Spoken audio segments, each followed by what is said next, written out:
Bapak Ibu sekalian, mari kita mulai acara sharing session pada siang hari ini. Assalamualaikum warahmatullahi wabarakatuh. Waalaikumsalam warahmatullahi wabarakatuh. Selamat siang dan salam sejahtera untuk kita semua. Yang terhormat, narasumber kita hari ini yang merupakan pakar di bidang batubara, Rekayasa Ahli Utama, serta Ketua Tenaga Ahli BPPT, Bapak Dr. Insinyur Unggul Priyanto MSc. Yang terhormat moderator untuk siang hari ini, Bapak Dr. Insinyur Herman Hidayat MSI. Yang terhormat selaku tuan rumah penyelenggara sharing session Direktur Pusat Teknologi Sumber Daya Energi dan Industri Kimia, Bapak Dr. Hen Saputra beserta Bapak Kabak Program PT SEIK, Bapak Abdul Kholik. Kemudian yang terhormat undangan Direktur Pusat Pengkajian Industri Proses dan Energi atau yang mewakili beserta tamu undangan, yang terhormat Direktur PT IST atau yang mewakili beserta tamu undangan, yang terhormat Kepala B2 TKE atau yang mewakili beserta tamu undangan, yang terhormat Kepala BT BRD atau yang mewakili beserta tamu undangan, yang terhormat Kepala BTMP atau yang mewakili beserta tamu undangan, dan yang terhormat Kepala Pusat Pelayanan Teknologi Pusyantek atau yang mewakili beserta tamu undangan. Acara hari ini juga dihadiri oleh peserta dari luar BPPT, ada perwakilan dari ITB, SBRC IPB, Universitas Lambung Mangkurat, Universitas 11 Maret, dan Universitas Pertamina. Tak lupa kita juga sapa rekan-rekan PT SEIK yang saya banggakan. Kepada Bapak Ibu hadirin sekalian, selamat datang pada acara sharing session hari ini, Kamis 3 September 2020.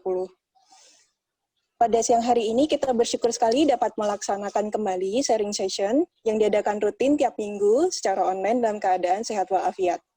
Di masa pandemi ini, mari berharap semoga kita semua sehat selalu sekeluarga dalam lindungan Tuhan Yang Maha Esa. Kali ini kita berbahagia karena narasumber pada hari ini yang kita hormati Bapak Unggul Priyanto telah hadir di tengah-tengah kita untuk berbagi ilmu dan pengalaman dengan topik teknologi konversi batubara untuk bahan bakar transportasi. Untuk membuka acara secara resmi sekaligus menyapa hadirin sekalian, kami mohon perkenan Bapak Dr. Hen Saputra selaku Direktur PT SEIK untuk memberikan sambutannya. Kepada Bapak Hen, waktu dan tempat kami persilakan. Terima kasih. Assalamualaikum warahmatullahi wabarakatuh. Waalaikumsalam. Selamat siang dan salam sejahtera untuk kita semua. Yang saya hormati Bapak narasumber kita pada hari ini yaitu Bapak Dr. Unggul Priyanto. Terima kasih atas kesediaannya untuk bisa berbagi atau sharing session di PT SEIK kali ini. Tentu banyak hal yang ingin kita dengarkan ya, selain kita bersilaturahmi ya, kita berjumpa kembali di dalam forum ini dalam keadaan sehat walafiat. Yang terhormat para kepala unit yang hadir, di sini ada direktur dari PT IST Pak Rizkon, kemudian dari kepala balai BTBRD dan yang lain yang mungkin sedang akan bergabung kemudian, serta dari para senior dan seluruh hadirin dari berbagai unit, baik dari TM, dari TRBR, dan dari PKT juga ada, Pusyantek, dan sebagainya. Serta dari luar BPPT yang juga concern di dalam bidang batubara maupun bidang transportasi. Pertama-tama mari kita bersyukur kepada Allah Subhanahu wa taala atas kasih sayangnya kita diberikan kesehatan dan kita dapat menikmati acara sharing session pada hari ini. Mudah-mudahan kita semua selalu dalam keadaan sehat walafiat dan dilindungi dari COVID-19.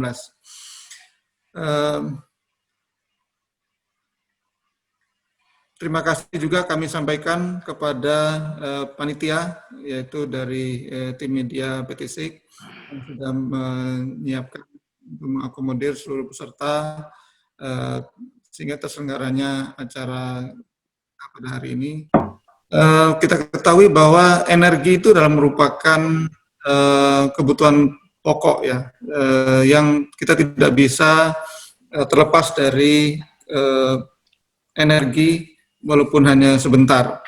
Terbukti pada waktu PLN mati sebentar saja di Jakarta, maka komplainnya luar biasa. Semua aktivitas menjadi terganggu, bahkan terhenti karena handphone atau komunikasi menjadi terhenti, industri juga akan terganggu, kerugian menjadi sangat besar. Nah, begitu juga di dalam energi secara umum, maka banyak sekali jenisnya.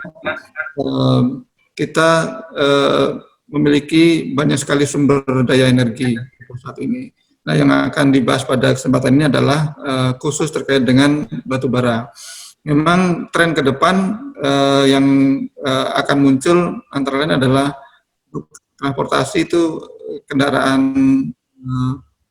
menggunakan listrik. Namun tidak semuanya bisa begitu dikonversi menggunakan listrik semuanya. Mungkin nanti akan ada tahapan-tahapannya, dan juga listrik sendiri masih untuk membangkitkan listrik itu menggunakan sumber daya yang lain. Kalau di Indonesia ya salah satu yang diandalkan batu bara ini karena resources-nya cukup banyak. Nah, tetapi pada kali ini akan menampilkan hasil-hasil dari aspek teknologi maupun pengalaman yang sudah dilakukan oleh BPPT, mungkin nanti akan disampaikan oleh narasumber kita, bagaimana batu bara itu bisa diproses sehingga dikemas dalam istilah clean cool teknologi. Dari jenis-jenis batu bara yang bermacam-macam yang ada di Indonesia ini, bagaimana bisa termanfaatkan dengan baik. Banyak sekali teknologi yang bisa mengolah batu bara tersebut sehingga akan lebih fleksibel dimanfaatkan berbagai industri. Salah satunya adalah di transportasi ini. Tentu kita sudah tidak sabar lagi mendengarkan dan ingin berdiskusi nanti ramah-tamah setelah acara presentasi. Ini kesempatan kita mungkin berkumpul, syukur-syukur mungkin nanti bisa mewujudkan kerjasama tim khususnya dari BPPT maupun mungkin nanti dari mitra-mitra kita. Demikian sebagai pengantar dari saya. Kami juga mengucapkan mohon maaf apabila di dalam penyelenggaraan ini ada berbagai kekurangan. Mudah-mudahan semua peserta dapat mengikuti dan bermanfaat dari awal acara hingga akhir nanti. Untuk selanjutnya kami kembalikan kepada MC. Terima kasih. Wassalamualaikum warahmatullahi wabarakatuh. Acara selanjutnya adalah presentasi dan diskusi yang merupakan acara inti yang sudah ditunggu-tunggu oleh kita semua. Diskusi siang hari ini akan dimoderatori oleh Bapak Herman Hidayat. Beliau telah menyelesaikan studi S1 di ITS jurusan Teknik Kimia, kemudian menyelesaikan studi S2 di ITB, dan yang terakhir menyelesaikan studi S3 di Groningen University Belanda dengan judul penelitian Jatropha Seed Cake Valorization for Non-Food Application dengan Pak Unggu Priyanto sebagai salah satu pembimbingnya. Karir di BPPT pada tahun 1991 sampai 2015, penempatan di B2TE, bidang karakterisasi dan konversi batu bara, serta mulai tahun 2016 penempatan di unit PTCI. Selanjutnya kepada moderator Bapak Herman Hidayat, kami persilakan untuk memandu acara. Baik, terima kasih. Saya ucapkan terima kasih kepada Bu MC, Mbak Asmi. Terima kasih. Selamat siang. Assalamualaikum warahmatullahi wabarakatuh. Waalaikumsalam. Alhamdulillah, marilah kita panjatkan puji syukur kehadirat Allah Subhanahu wa taala di mana pada siang ini kita bisa mengikuti sharing session yang diadakan oleh PT SIK. Ini periodik setiap seminggu sekali, biasanya hari Jumat, namun dalam minggu ini kita dimajukan sehari. Baik, terima kasih kepada pembicara dalam hal ini Pak Dr. Insinyur Unggul Priyanto, kemudian juga kepada teman-teman yang lainnya, baik itu dari BPPT maupun dari luar BPPT. Ini saya lihat ininya cukup banyak partisipannya. Kalau Pak Unggul yang ngasih sharing session biasanya memang cukup ini menarik ya, karena memang topik ini cukup langka gitu sebenarnya, dan sangat sedikit ahli batubara di Indonesia yang khususnya dalam hal ini sesuai topik di sini adalah konversi batubara untuk transportasi. Nah, dari sisi judul cukup menarik sebenarnya. Kalau saya berpikir sebagai orang awam, batubara sebagai bahan bakar transportasi. Nah, bagaimana ini bisa ini terjadi kan gitu, batubara yang bahan bakar padat, kemudian sementara transportasi yang saat ini kan bahan bakar gas dan bahan bakar minyak gitu. Apa yang dilakukan untuk, apakah seperti kayak Flintstone atau apa batu bara dibakar kemudian menggerakkan steam dan sebagainya seperti kereta api zaman dulu juga misalnya gitu. Nah, ini cukup memberikan pertanyaan-pertanyaan bagi orang awam seperti itu gitu. Namun demikian dengan kemajuan teknologi yang ada, saya kira kita tidak berpikir ke sana. Namun apa yang akan diberikan oleh Pak Unggul, nah ini mungkin yang akan kita tunggu-tunggu. Jadi seperti biasa bahwa aturan mainnya nanti teman-teman, rekan-rekan Bapak Ibu semuanya bisa menuliskan pertanyaan di admin ya secara langsung, dan nanti akan kita bacakan langsung kepada penanya apakah perlu ditambahin pertanyaan atau enggak. Saya kira untuk menyingkat waktu, saya coba ingin memberikan ulasan, maka tak kenal maka tak sayang. Tapi saya kira Pak Unggul sudah cukup terkenal ya, baik itu di BPT sendiri maupun di luar. Jadi beliau S1-nya dari ITB, kemudian S2-nya dari University of Leeds di UK, kemudian S3-nya dari Kyushu University. Nah, topik dari penelitian S3-nya itu terkait dengan optimization of cool liquefaction process. Jadi sangat berkaitan erat dengan topik yang akan diberikan pada hari ini. Nah, sementara beliau masuk BPT itu tahun 1986, kemudian langsung berada di dalam kajian-kajian yang berhubungan dengan energi, khususnya clean coal technology dan biomass utilization. Dan beliau juga sempat jadi direktur PT SE pada saat itu tahun 2004 sampai 2010. Kemudian berikutnya adalah Deputi TM, dan terakhir beliau secara struktural sebagai Kepala BPPT tahun 2014 sampai 2018. Nah, sekarang itu mungkin sebagai perkenalan dari pemateri Pak Unggul. Untuk menyingkat waktu, saya kira kami langsung memberikan waktunya kepada Pak Unggul. Silakan, Pak. Ya. Terima kasih. Assalamualaikum warahmatullahi wabarakatuh.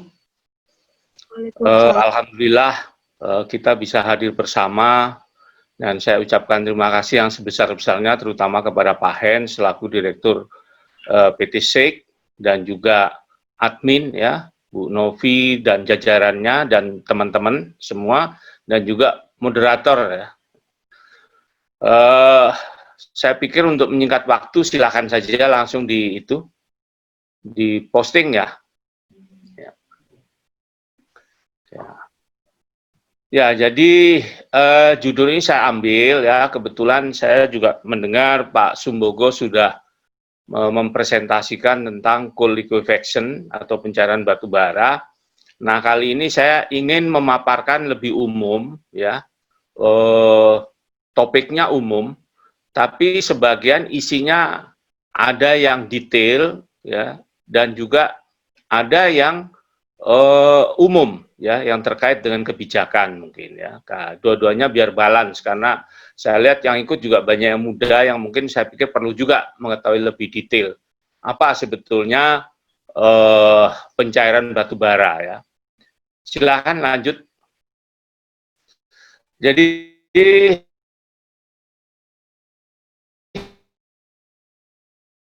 saya mulai dari yang lebih rumit, maaf ini yang bukan ya. Yang paling bawah itu lignite, kemudian bituminus dan antrasit. Dari situ bisa kelihatan bahwa batu bara itu adalah poliaromat. Oh iya. Polimer ya. Belum dimatikan. Nah, kemudian semakin mudah ya, itu banyak link-linknya, ikatan-ikatan yang oleh alkil ya. Di situ ada CH2 yang meling ya, ada juga yang diikat oleh ikatan-ikatan seperti CO dan lain-lain. Nah, semakin ke atas, semakin antrasit itu ikatannya hampir nggak ada yang oleh metil ya, tapi hampir semuanya aromat, sehingga antrasit yang betul-betul banyak aromatnya itu, yang linknya itu sesama aromat, itu sangat kuat ya. Jadi kalau misalkan dilakukan pencairan untuk bahan baku pencairan batu bara, itu sangat susah. Pertama sangat susah untuk di-break ikatannya, karena pencairan batu bara itu pada dasarnya adalah membreak up ya, ikatan-ikatan polimer ya. Nah, untuk membreak up seperti yang paling atas itu antrasit, itu dibutuhkan energi yang luar biasa, yang sangat lebih besar ya. Pertama itu, yang kedua juga banyak ya. Nah, yang A dan B itu adalah gambaran yang secara umum saja ya. Kemudian yang B itu kalau 3 dimensi. Jadi mungkin selama ini jarangnya menduga ya bahwa batu bara itu sebetulnya ada polimer ya, poliaromat. Lanjut saja silakan. Nah, ini elemen batu bara ya. Jadi kalau dilihat di situ ada satu molekul batu bara, dikul ya, pakai itu. Kan naik lagi yang ke atas ya, yang elemen di situ ada hidrogen, ada oksigen, ada karbon ya, kemudian as, nitrogen dan sulfur. Nah, yang terkonversi itu yang warna abu-abu, yang karbon aja sama hidrogen. Yang warna abu-abu dan warna merah muda, itu yang convertible elements to oil ya. Yang lainnya itu buang ya, artinya nggak kepake. Jadi tidak semua bagian dari batu bara itu akan kepake atau terkonversikan. Ya, bisa dilanjutkan mungkin. Nah, rasio atom H per C. Saya setiap kali bicara batu bara selalu menyinggung ini, karena ini penting ya. Makanya ada analisa elemen itu untuk mengetahui ini, rasio H per C. Dan saya selalu bilang bahwa rasio batu bara H per C itu selalu di bawah 1. Ya, bisa dilihat di gambar yang sebelah kiri, grafik itu, antrasit yang tadi banyak aromatnya itu sangat rendah rasionya ya. Kemudian naik ke atas, yang paling tinggi lignite. Nah, itu kalau kita lihat di ordinat. Kalau kita lihat di absis, di situ ada O per C. Jadi lignite itu walaupun H per C-nya tinggi, tapi O per C-nya juga tinggi ya. Makin ke kanan kita lihat ada biomass, ada peat itu gambut ya. Ada biomass atau kayu ya, sama. Kayu itu juga tinggi ya. Nah, kira-kira CPU di mana? Dugaan saya, kebetulan di sini nggak ada ya. CPU itu mungkin di peat itu ya. Jadi O-nya juga tinggi. Makanya permasalahan utama dari upgrading CPU menjadi green diesel ya, itu adalah bagaimana memotong O-nya, membuang O-nya ya, karena seperti saya bilang tadi, O itu kan nggak diperlukan kalau membuat minyak sintetik ya. Nah, kemudian oil itu di situ paling kiri di ordinat ya, O-nya sedikit ya, H per C-nya tinggi ya. Kalau nggak salah di situ crude oil itu 1,8 mungkin kira-kira segitu ya. Artinya apa? Artinya untuk mengkonversikan batu bara atau peat atau CPO itu perlu disuntik dengan hidrogen ya. Perlu disuntik dengan hidrogen. Semakin rendah rasio H per C, semakin banyak hidrogen yang diperlukan, tentunya juga semakin mahal, gitu loh ya. Karena itu ini menjadi satu dasar mengambil keputusan layak tidak batu bara itu dibikin minyak ya, atau dibikin DME. Ya, DME Anda tahu sendiri rasio H per C-nya berapa? 3, ya toh? CH3, O CH3. Artinya rasio H per C-nya 3, lebih tinggi daripada minyak gitu loh. Artinya lebih banyak lagi hidrogen yang harus disuntik, ya, kira-kira begitu. Nah, ini hanya logika umum saja, artinya ya logika seorang yang mengerti masalah kimia batu bara, saya kira ya. Kemudian yang paling kanan itu H/C dari crude oil, dari minyak, ya, bisa dilihat di situ. Crude oil 1,6, heavy oil 1,4, kemudian gasolin atau bensin itu 2. Ya, makanya kelihatan bening ya. Semakin banyak hidrogennya, semakin bening, semakin kinclong istilahnya. Solar itu di bawah gasolin. Kira-kira mungkin solar itu 1,8, 1,9. Nah, ya. Kira-kira gitu. Kerosin di bawah sedikit mungkin dari gasolin ya. Nah, dari situ sudah kebayang. Kalau rasio H/C batu bara itu hanya 0,8, ya, asum 0,9 lah ya, sub itu minus, maka untuk menjadi bensin itu harus di 2 kali lipatkan hidrogennya, ya, disuntik. Nah, dari situ udah kebayang kira-kira berapa sih cost-nya itu bagaimana, ya. Nanti saya akan tunjukkan cost untuk membuat pencairan batu bara yang kebetulan waktu saya jadi direktur di PT SEIK waktu itu bersama-sama dengan staf PT SEIK, ya. Ada Ica, Mbak Galuh, terus apa lagi itu dulu Imron, ya. Saya ajak sama-sama waktu itu bikin studi kelayakan pencairan batu bara, ya. Nanti hasilnya sebagian saya comot, saya tunjukkan. Silakan lanjut. Sekarang saya akan bicara katalis. Nah, mungkin ada yang nanya, ngapain kok batu bara terus ngomongin katalis? Iyalah, kalau kita bicara konversi hidrokarbon, bukan hanya batu bara ini ya, batu bara jadi minyak, CPO jadi minyak, gas jadi minyak, itu semua pakai katalis. Karena itu peranan katalis sangat penting. Dan semua sama sebetulnya, ya, sama. Katalis upgrading dari coal ke minyak, CPO ke minyak, gas ke minyak, sama, ya. Bukan berarti terus kalau crude dengan CPO beda, crude oil ya, petroleum beda. Enggak, sebetulnya sama, ya. Kalau beda, itu hanya sedikit-sedikit lah ya. Istilahnya kalau saya bilang masakan Padang, ya, itu bumbu utamanya sama lah, ya. Ada santan, ada cabai, ya.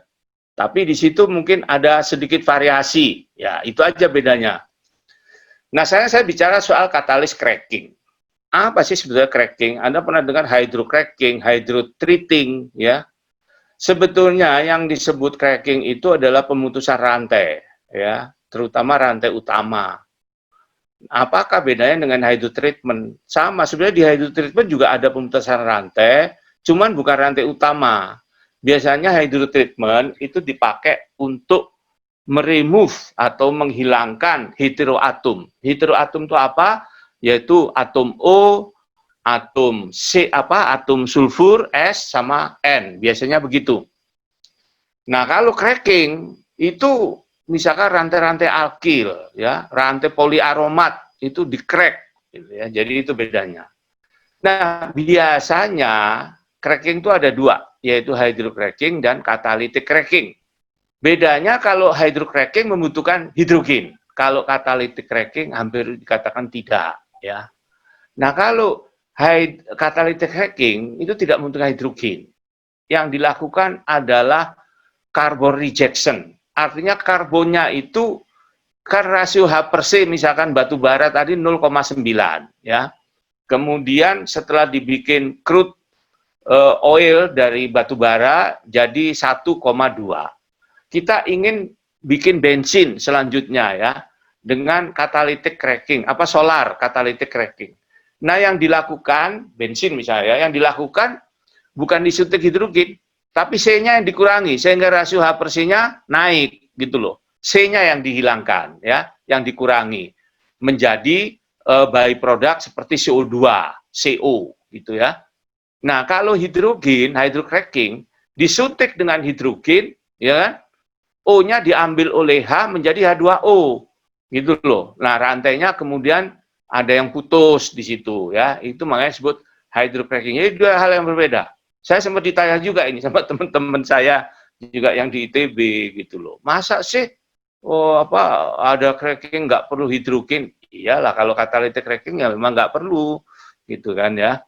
Nah, katalisnya juga beda ya, yang satu zeolite ya, alumina katalis, yang lainnya adalah katalis yang umum, yang istilahnya non noble metal, yaitu Mu, Wo itu tungsten kalau nggak saya, apa namanya, apa sih lupa saya, Co kobalt ya, dan juga nikel. Nah, bedanya Nobel dan non-Nobel, Nobel itu katalis-katalis yang punya kemampuan tinggi tapi harganya mahal. Contohnya palladium, platina, ada juga kalau yang bukan hidrogen itu emas. Ya. Nah, ini jarang dipakai karena mahal, ya. Tapi biasanya dipakai sedikit gitu ya. Tapi pengaruhnya bisa luar biasa, ya. Nah, kemudian katalis yang umum itu Mu, ya, nikel. Nah, yang lain jenis itu saya kira nggak banyak beda ya, hanya yang umum dipakai catalytic cracking itu dipakai untuk memproduksi bensin ya, sebelah kiri itu ya. Produce mainly itu LPG dan gasolin, sementara untuk hydrocracking biasanya dipakai untuk kerosin dan diesel. Jadi Anda bisa lihat aja yang akhir-akhir banyak diberitakan, yang kerjaan Pertamina di Dumai itu hydrocracking ya. Makanya produk utamanya adalah diesel ya. Kemudian kalau yang di Pelaju itu gasolin atau bensin, ya itu menggunakan catalytic cracking. Kira-kira itu, ya sedikit. Ya lanjut. Nah, catalytic hydrocracking itu tadi macam-macam ya. Ada yang untuk hidrogenasi, tadi sudah saya bilang noble dan non-noble ya, tanpa support ya. Ada yang crackingnya itu menggunakan support ya. Support itu apa? Support itu kira-kira pendukung. Saya belum menemukan kata yang tepat untuk mengindonesiakan support ya. Karena disebut pendukung juga mungkin orang juga nggak paham ya. Disebut penyangga apalagi gitu ya. Jadi ya support aja gitu ya. Nah, silika alumina. Ya, nanti saya akan cerita tentang support sedikit. Kemudian ada zeolite ya. Ya. Kalau yang betul-betul katalis itu yang mempunyai kemampuan aktif untuk membantu reaksi ya. Ya, ini kalau dulu di SMA kita kan belajar katalis itu membantu reaksi tapi tidak ikut bereaksi ya, istilah mak comblang gitu ya. Nah, terus yang paling bawah itu ada sulfida ya. Namanya sulfida itu sebetulnya adalah aktivator untuk lebih meningkatkan keaktifan dari satu katalis. Jadi kalau katalis itu misalkan dengan katalis apa namanya nikel molybdenum Mu sama Ni itu konversinya katakanlah 50%, dengan dikasih sulfida dia bisa meningkat jadi 70%. Jadi dia lebih mengaktifkan lagi ya. Istilahnya aktivator ya. Tapi kalau cuma sulfur aja ya nggak bereaksi, dia nggak membantu apa-apa, nggak bisa membantu ya. Nah, nanti saya jelaskan juga tentang support. Ya, silakan move ya. Ya, nah ini contohnya katalis heterogen. Jadi yang kita bicarain katalis heterogen ya. Jadi katalis heterogen itu punya permukaan yang mengabsorpsi senyawa-senyawa tertentu ya. Jadi kuning sama hijau itu katakanlah molekul gitu ya. Nah, setelah itu dia bereaksi, setelah diabsorpsi dekat bereaksi jadi senyawa lain, dia terus nggak mau, udah berubah, didesopsi, dilepas sama dia, ya lepas, saya nggak suka, gitu istilahnya gitu. Kalau yang pertama masih suka, diabsorpsi, setelah itu diadsorpsi, setelah itu didesopsi, yaitu fungsi katalis itu seperti itu, ya. Jadi yang pertama dia mengabsorpsi dua molekul yang berbeda, kemudian membantu mereaksikan, ya ketika nempel di permukaan katalis. Nah setelah bereaksi dia dilepaskan lagi. Ya lanjut. Nah ini kira-kira ya, jadi katalis upgrading seperti ini, jadi itu molekul-molekul batu bara yang sebenarnya sudah tercrack ya, sudah molekul kecil ya, sebelah kiri itu ya, terus diadsorpsi, ada juga hidrogen menjadi atom H, ada H ya berikatannya, kemudian bereaksi di situ, ya, terhidrogenasi, kemudian menjadi molekul-molekul apa ya, alkil ya. Setelah itu di hidrokarbon rantai itu alkil, dilepas, ya, didesorpsi lagi, ya, berulang seperti itu, ya. Jadi ini kira-kira gambarnya seperti ini. Ya, lanjut. Nah, sekarang sapot. Apa sih sapot itu? Sapot itu sebetulnya satu senyawa yang biasanya netral, ya. Jadi dipakai katalis nggak bisa dia, ya. Tapi mempunyai kemampuan fisik yang tinggi, ya. Dan ketika dicampur dengan logam yang punya sifat katalis, ya, dan logam itu nempel, maka sapot itu akan sangat membantu. Jadi biasanya sapot itu secara fisik kuat. Jadi kalau misalnya katalis itu tanpa sapot, ya, mungkin hanya bisa dipakai seminggu, dia udah rusak, ya, di satu proses di plan, ya. Dengan sapot bisa aja sebulan, 2 bulan, 3 bulan, ya. Dia bisa tahan suhu tinggi, ya, dan lain-lain. Punya luas permukaan yang tinggi, ya, lebih bagus juga kalau purus, artinya banyak pori-porinya juga, ya. Nah, itu tergantung bikinnya itu nanti, ya. Ya, di situ rahasia orang bikin katalis kebanyakan di situ juga. Nah, kemudian dia bekerja sama dengan katalis itu sendiri, ya. Nah, yang kedua, biasanya sapot itu murah. Jadi MO molybdenum, ya, apalagi platina itu kan mahal sekali, ya. Jadi dia kalau dipakai 100% platina dengan 10% platina yang 90% alumina misalkan, ya. Platinanya nempel gitu, ya. Itu kadang-kadang aktivasinya, kekuatannya itu sama dengan yang 10% dengan alumina itu tadi sama dengan 100% platina. Nah, karena itu sapot itu dibutuhkan juga supaya murah, ya. Satu. Yang kedua, mungkin yang platina 100% seminggu udah nggak bisa dipakai, ya. Tapi yang platina 10% di atas sapot itu bisa 3 bulan, bisa mungkin lebih, ya, gitu loh. Nah, ini kalau digambar sebelah kiri itu kelihatan. Yang paling kiri yang biru gede, ya, itu yang bukan sapot, itu katalis 100% pakai. Wah, ini orang royal yang pakai katalis begini nih. Zaman dulu begitu, ya. Ya, zaman sekarang udah hampir nggak ada, ya. Kecuali katalisnya murah. Nah, yang sebelah kanan itu sapot, ya. Jadi yang seperti wafer hitam itu sapot, mungkin alumina. Nah, yang bintil-bintil hijau, coklat, ya, seperti bola, itu sebetulnya katalis aktifnya. Itu bisa MO, bisa Ni, ya. Nah, biasanya dia nempel di sapot itu tadi. Nah, yang sebelah kanan, prosesnya begini kalau terjadi reaksi itu. Jadi, yang aktif tetap katalisnya, tapi sapotnya ikut membantu, ya, di situ. Jadi, seperti itu. Jadi, kalau di situ ada contohnya MO strip Al2O3, itu maksudnya MO itu molybdenum, Al2O3 itu sapotnya, ya. Kalau ada strip begitu, baca-baca jurnal atau apa, itu jadi jangan bingung, ya. Nah, terus kadang-kadang orang pakai, kalau di sini coba lihat di gambar yang kanan, itu ada Como S, ya, yang bawah strip bintik-bintik itu, ya. Como S, CO sama MO. Nah, MO, CO itu punya aktivasi tinggi dalam melakukan hidrogenasi. MO lebih tinggi lagi, dia lebih aktif daripada CO. Kenapa digabung? Biasanya, ya, CO sama MO itu kalau digabung, kemampuannya untuk melepaskan sulfur yang ada di satu senyawa, itu lebih tinggi kalau hanya pakai MO 100% atau MO itu sendiri.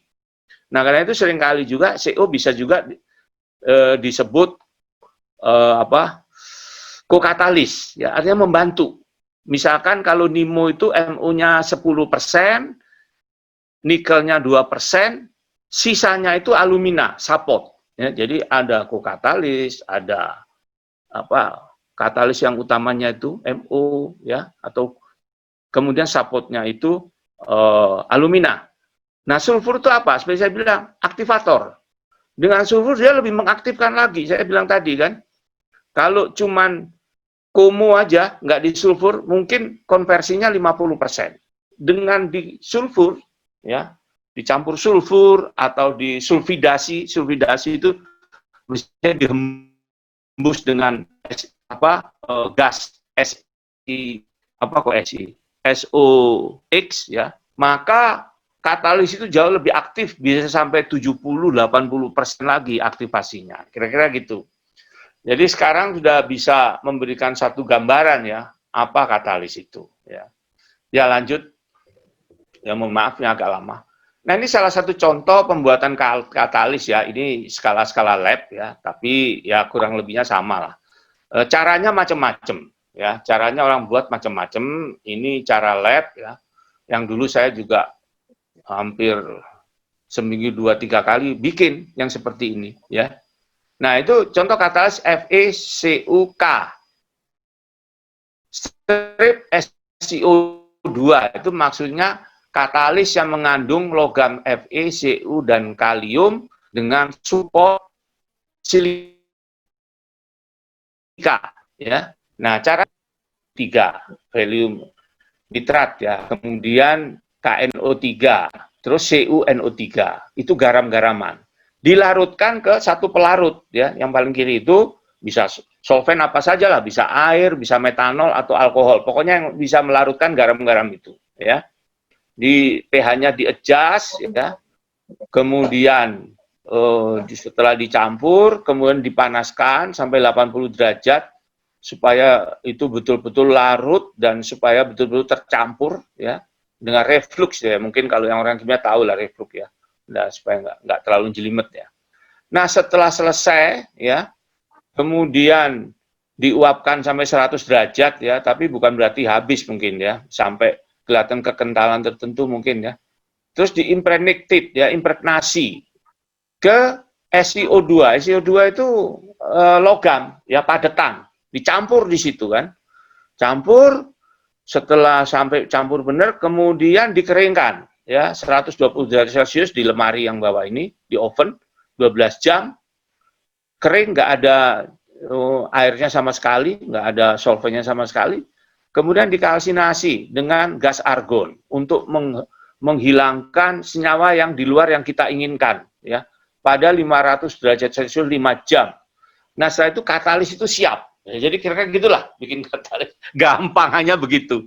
Gampang kan sebetulnya bikin katalis ya, gampang lah ya. Jadi ini bagi orang yang belum ngerti apa itu katalis, supaya paham, terutama teman-teman dari apa PT Sheikh dan lain-lain yang apa namanya, yang masih muda tentunya ya. Ya lanjut. Sekarang saya bicara tentang teknologi pencairan batu bara ya. Jadi saya bilang katalis-katalis tadi itu yang sebelumnya, dan namanya katalis itu kalau dia katalis untuk hidrogenasi, katalis untuk hydrocracking, katalis untuk catalytic cracking, itu sama ya. Mau bahannya beda, sepanjang mirip-mirip hidrokarbon nggak ada masalah ya. Mau dipakai di crude oil, mau dipakai di CPO, mau dipakai di batu bara, sama saja ya. Bahannya sama ya, seperti yang bisa bilang. Tapi di situ mungkin ada yang sedikit berbeda, seperti masakan rendang itu tadi saya bilang ya. Ada yang rendang versi Padang, mungkin versi Palembang, tapi intinya orang bikin rendang ya ada santan, ada cabai mungkin ya, gitu. Ya kira-kira gitu ya. Jadi supaya nggak ini ya, nggak apa bingung. Nggak apa bisa? Sekarang pertanyaan dia nanya ke saya, apa bisa katalis minyak dipakai untuk CPO? Bisa, bisa, sangat bisa. Ya. Sepanjang fungsinya sama. Cuman mungkin kalau orang bikin khusus untuk CPO, kemampuannya lebih tinggi, itu saja. Ya seperti saya bilang rendang tadi lah, ya. Rendang tadi itu. Nah, mungkin kalau CPO lebih banyak O-nya, maka mungkin, saya nggak tahu, mungkin bisa ditambahin senyawa lain sedikit yang kira-kira bisa meningkatkan aktivitas untuk meremove O, gitu loh, ya. Kalau untuk yang batu bara, yang tinggi sulfurnya, nah mungkin katalis minyak tadi sedikit dimodif, ditambahin apa yang kira-kira supaya sulfurnya lebih gampang lagi, lebih aktif lagi untuk di-remove. Jadi kira-kira gitu katalis itu ya. Lanjut. Ini bahan bakar cair ya. Dari batu bara, dari biomas, ya, itu biasanya kalau mau dicairkan ada 3 cara, ya. Kalau dengan direct liquefaction, artinya pencairan batu bara itu langsung, ya, langsung batu bara dipanasi, dicairkan istilahnya ya, menjadi minyak. Kalau dengan indirect itu ada dua. Satu dengan teknologi Fischer-Tropsch sintesis ya. Itu dengan gasifikasi juga menghasilkan gas H2 dan CO, kemudian direaksikan menjadi crude oil. Setelah itu di refining ya. Ya, refiningnya samalah dengan mirip-mirip refining minyak tadi itu ya, didestilasi. Mungkin ada yang hydrotreatment, ada yang hydrocracking juga gitu loh ya. Nah, yang ketiga berikutnya bisa dibikin metanol ya. Nah, yang saya pernah dengar itu yang PTBA mau bikin tuh kayaknya mau bikin metanol nih. Nah, dari metanol itu kalau dilanjutkan lagi sedikit jadi DME, dimethyl ether. Atau bisa juga gas H2 dan CO itu langsung jadi DME. Bisa juga dimethyl ether. Nah, dari dimethyl ether kemudian bisa dirubah jadi bensin. MTG itu singkatan metanol to gasoline ya. Kira-kira gitu. Nah, sekarang kalau saya ditanya, mana semua yang bagus? Nah, itu tergantung. Ya, tergantung kira-kira mau bikin apa gitu ya. Nanti selanjutnya akan kita bahas juga ya. Yang jelas perbedaannya kalau direct cool liquefaction ya, struktur batu bara ya, satu senyawa itu dirubah dari yang batu bara poliaromat menjadi apa namanya alkil tadi itu ya. Menjadi rantai-rantai apa namanya CH3 berapa gitu ya, panjang. Nah, kalau dengan Fischer-Tropsch ya, direct itu batu bara di-crack dijadikan elemen-elemen C dan H, dipretelin lah ya, jadikan komponen-komponen. Baru disusun ulang menjadi molekul minyak, bensin dan lain-lain. Karena itu biasanya indirect cool liquefaction itu lebih boros batu bara ya, karena dia tetap dibanding dengan yang direct ya. Kalau direct itu ya batu bara nggak dipretelin lah kayak, cuman dirubah ya, dirubah bentuknya jadi cair. Kalau indirect dipretelin jadi komponen-komponen kemudian disusun ulang ya, disusun ulang. Karena itu banyak yang terbuang, artinya dibutuhkan batu bara yang lebih besar. Tapi kualitasnya biasanya lebih bagus, lebih bersih ya. Karena dia disusun ulang. Kalau yang namanya direct itu memformat bentuk. Ya, namanya juga memformat bentuk, pasti ada yang tersisa di situ, ya kan? Nah, kalau yang paling atas itu membuat sama dengan yang itu, ya sama-sama indirect sebetulnya ya. Cuman itu untuk metanol.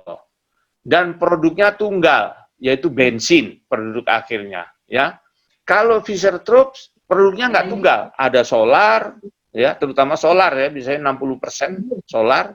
Di situ ada bensin sedikit, ada kerosin, ya. Sama juga yang direct, produk utamanya bensin, jadi kebalik. Jadi berlawanan ya, antara indirect sama ini, produk itunya komposisinya. Ya, lanjut aja. Nah ini perbandingannya semua, saya juga udah cerita ya tadi, high efficiency ya, kalau untuk yang direct, kemudian no aromatics, high octane gasoline, jadi bensinnya itu oktannya tinggi, tapi dieselnya setannya rendah. Nah kebalikannya kalau yang indirect, dieselnya setannya tinggi, kemudian bensinnya oktannya rendah, ya kira-kira gitu.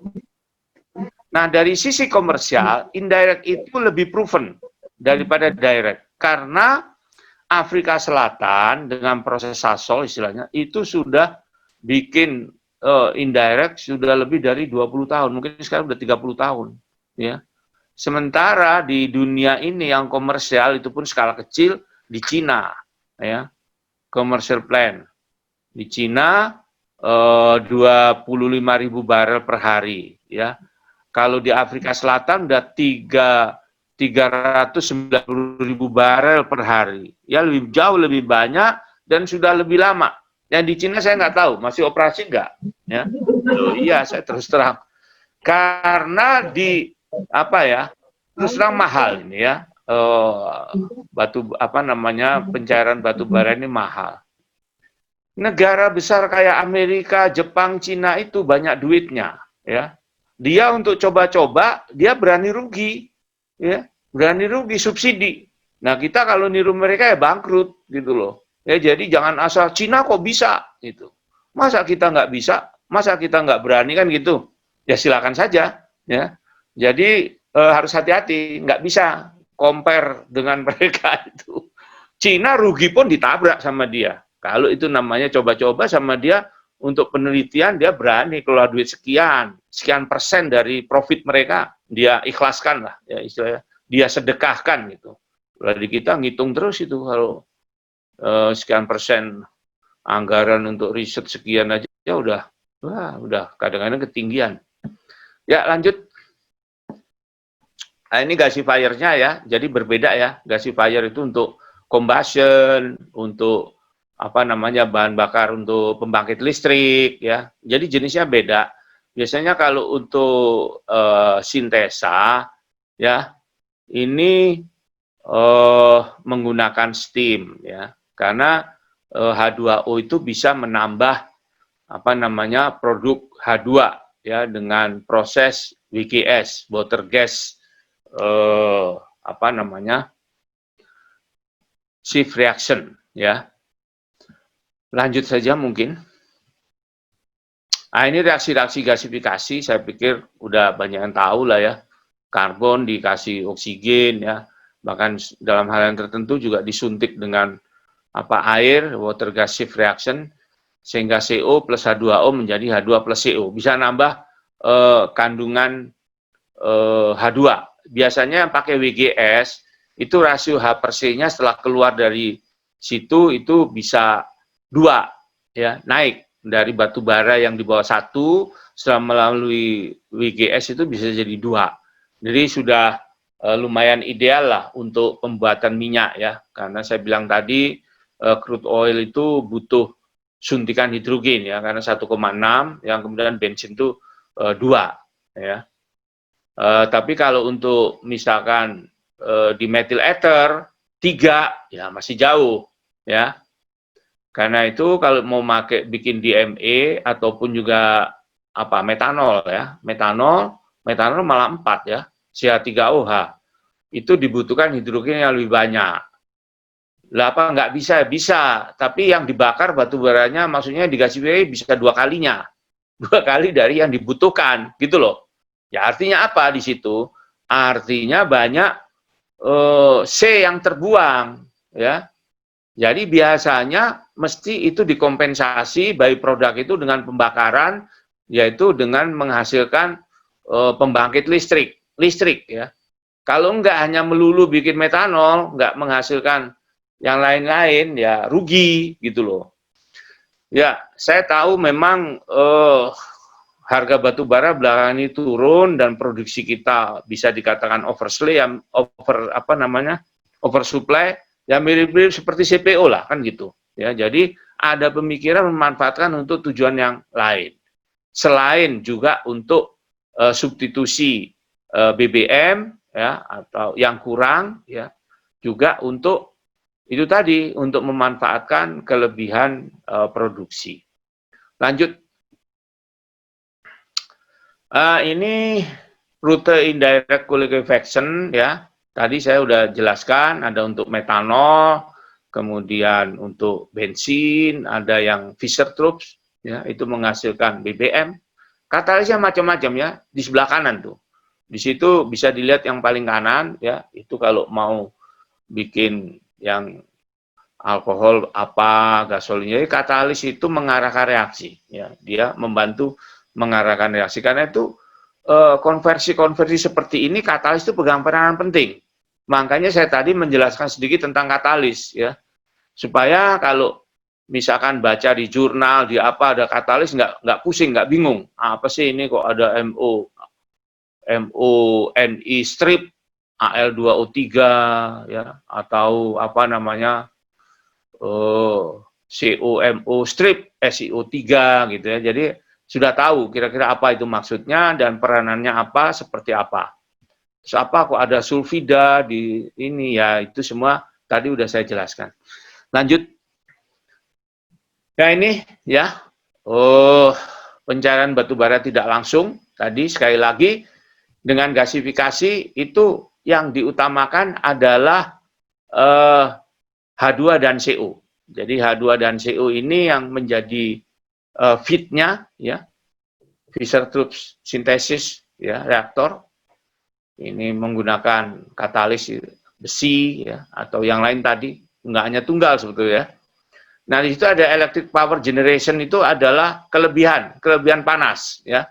Tadi saya bilang bahwa kelebihan dari indirect itu dia bisa menghasilkan listrik ya. Kalau direct enggak ya. Kalau direct malah listriknya bisa dipasok itu dari luar. Nah, cuman ini indirect ini feed-nya besar ya, 1,5 kalinya lebih mungkin. Nanti adalah. Ya, lanjut.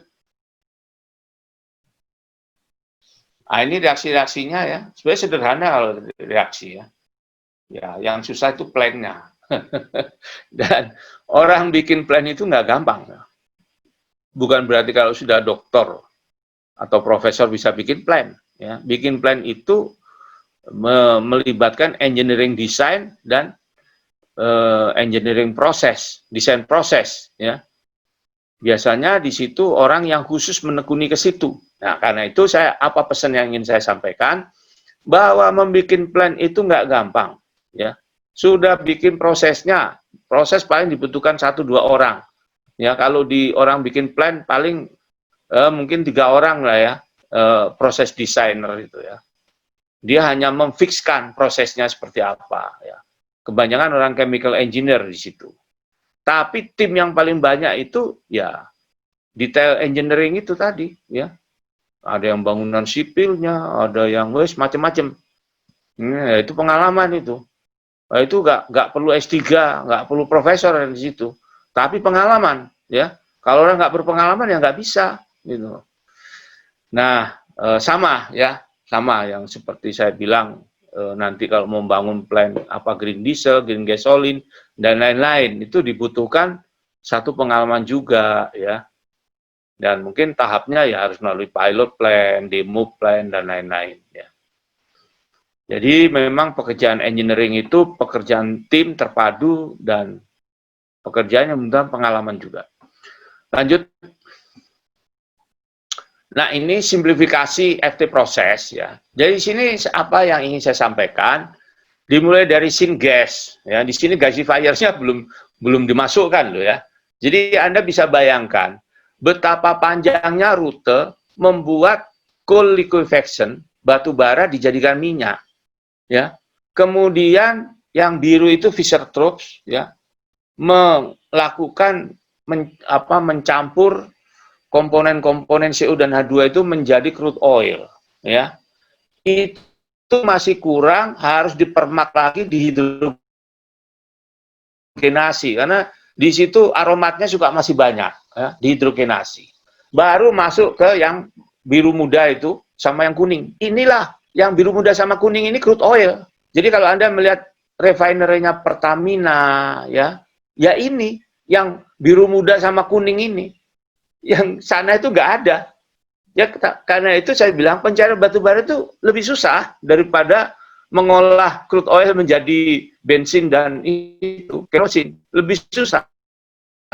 Prosesnya lebih panjang dia. Ada hulunya ya.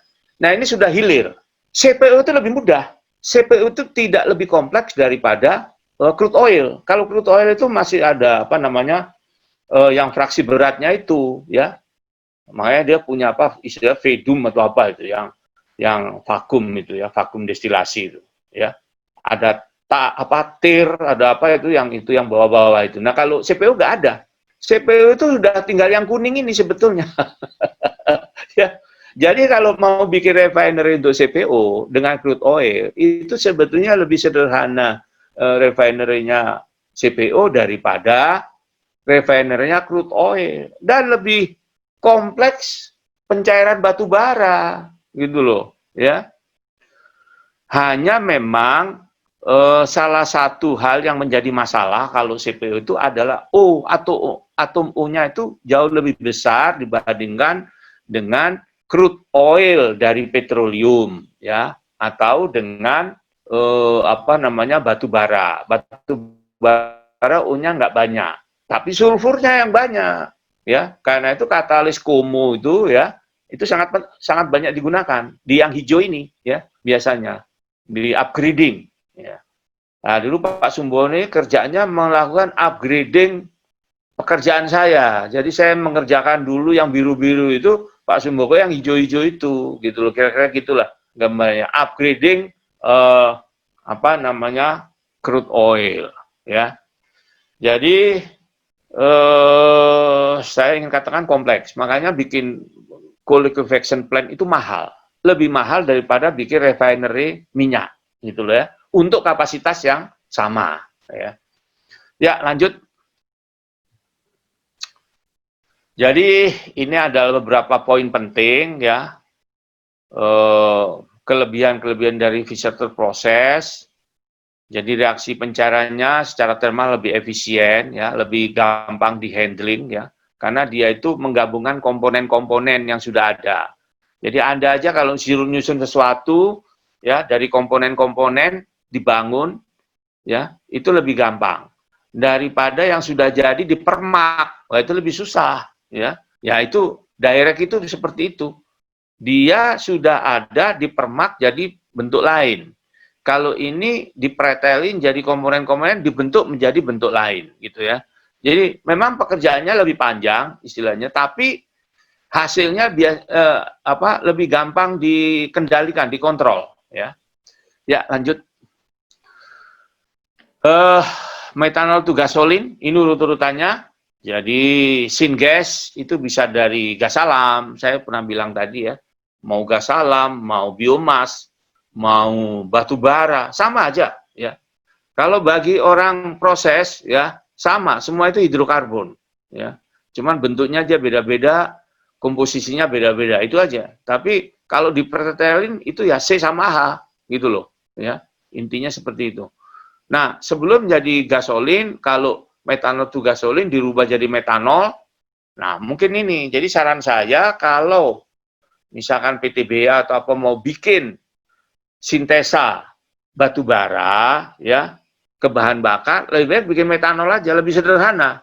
Lihat aja itu jalurnya kan, metanol dulu, baru DME, baru gasolin ya. Gasolin treatment ya, gasolin treatment itu upgrading tadi ya. Baru dia jadi bensin. Panjang sekali dan pasti lebih mahal. DME lagi, sama ya, metanol ke DME. Jadi kira-kira seperti ini rutenya ya. Semakin panjang rutenya, semakin kompleks, investasinya semakin besar ya. Nah, ini reaksi-reaksinya saya kira udah umum lah ya. Metanol jadi DME itu dehidrasi. Jadi metanol itu kalau dikurangi H2O-nya dicomot di molekulnya ya jadi DME, kira-kira gitu ya. Kemudian DME dirubah jadi bensin ya, kira-kira seperti itulah prosesnya sih. Nggak banyak ini sebetulnya lebih sederhana kayaknya. Ya, langsung lanjut. Nah, ini produksi metanol ya, reaktornya. Nah, di sini katalisnya menggunakan katalis halus ya, jadi dia menggunakan cairan. Kemudian gasnya dihembuskan di situ, ya. Nah, ini kan apa namanya CO2 dan CO, ya, itu masuk ke cairan situ, kontak dengan katalis yang putih-putih itu, ya, melalui media cairan itu tadi. Kemudian dia menjadi metanol, ya, menjadi metanol bersama dengan gas-gas CO dan CO2 yang tidak terkonversi, dia lari masuk di sini ya, didinginkan, nah kemudian dipisahkan, yang gasnya dikembalikan lagi, ya, ini kan, kembalikan lagi kan, ya, yang sini ya, kembalikan lagi, kemudian yang hijau itu adalah metanolnya, ya, kemudian didinginkan lagi, ya, nah kemudian menghasilkan produksi metanol. Nah, metanol ini bisa dianggap seperti bioetanol, ya, dianggap dipakai substitusi bensin, mungkin bisa sampai 10-20%, ya, lumayan bisa meningkatkan oktannya tinggi juga metanol itu. Nah, cuman hati-hati, metanol itu beracun. Nah, kemudian kalau itu tidak dirubah jadi bensin ya, hanya dipakai metanol. Bisa juga dipakai untuk bahan baku biodiesel. Karena biodiesel itu kira-kira berapa persen ya? Saya lupa, saya 10% atau apa, itu adalah metanol ya.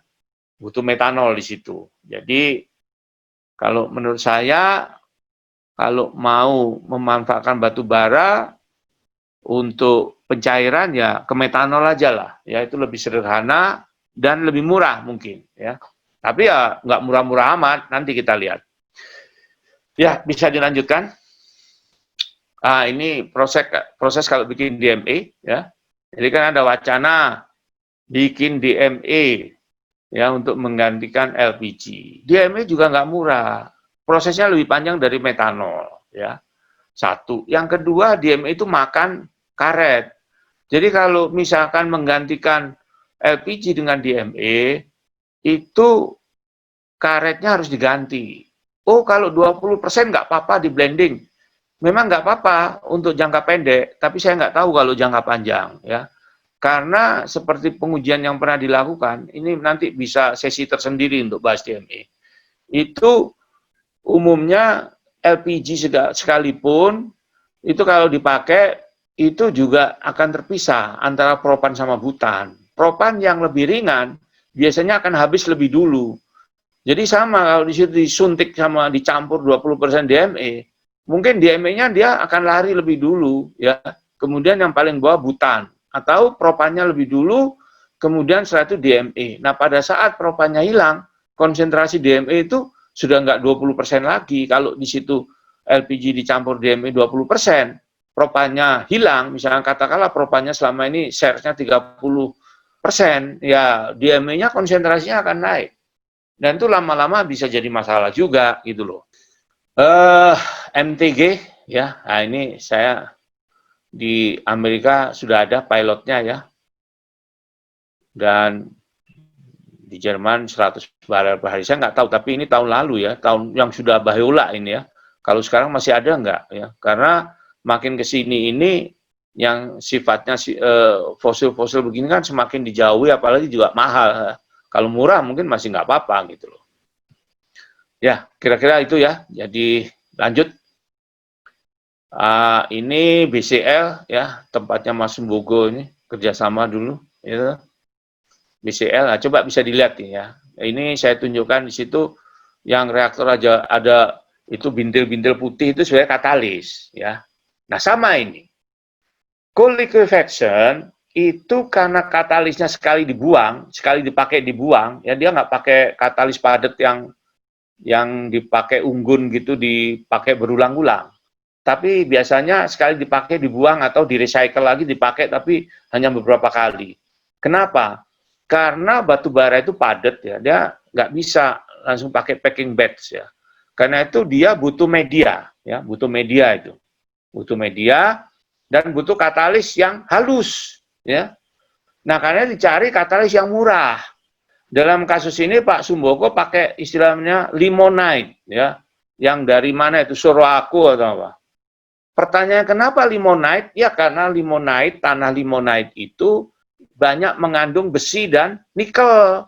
Itu memang katalis yang baik untuk hydrocracking dari batu bara. Jadi semua itu ada alasannya sebetulnya. Ya. Nah mungkin kalau yang nggak tahu, wah limonite, ya nggak usah limonite, apa aja bisa lah, pokoknya mengandung Fe maupun nikel, ya gitu.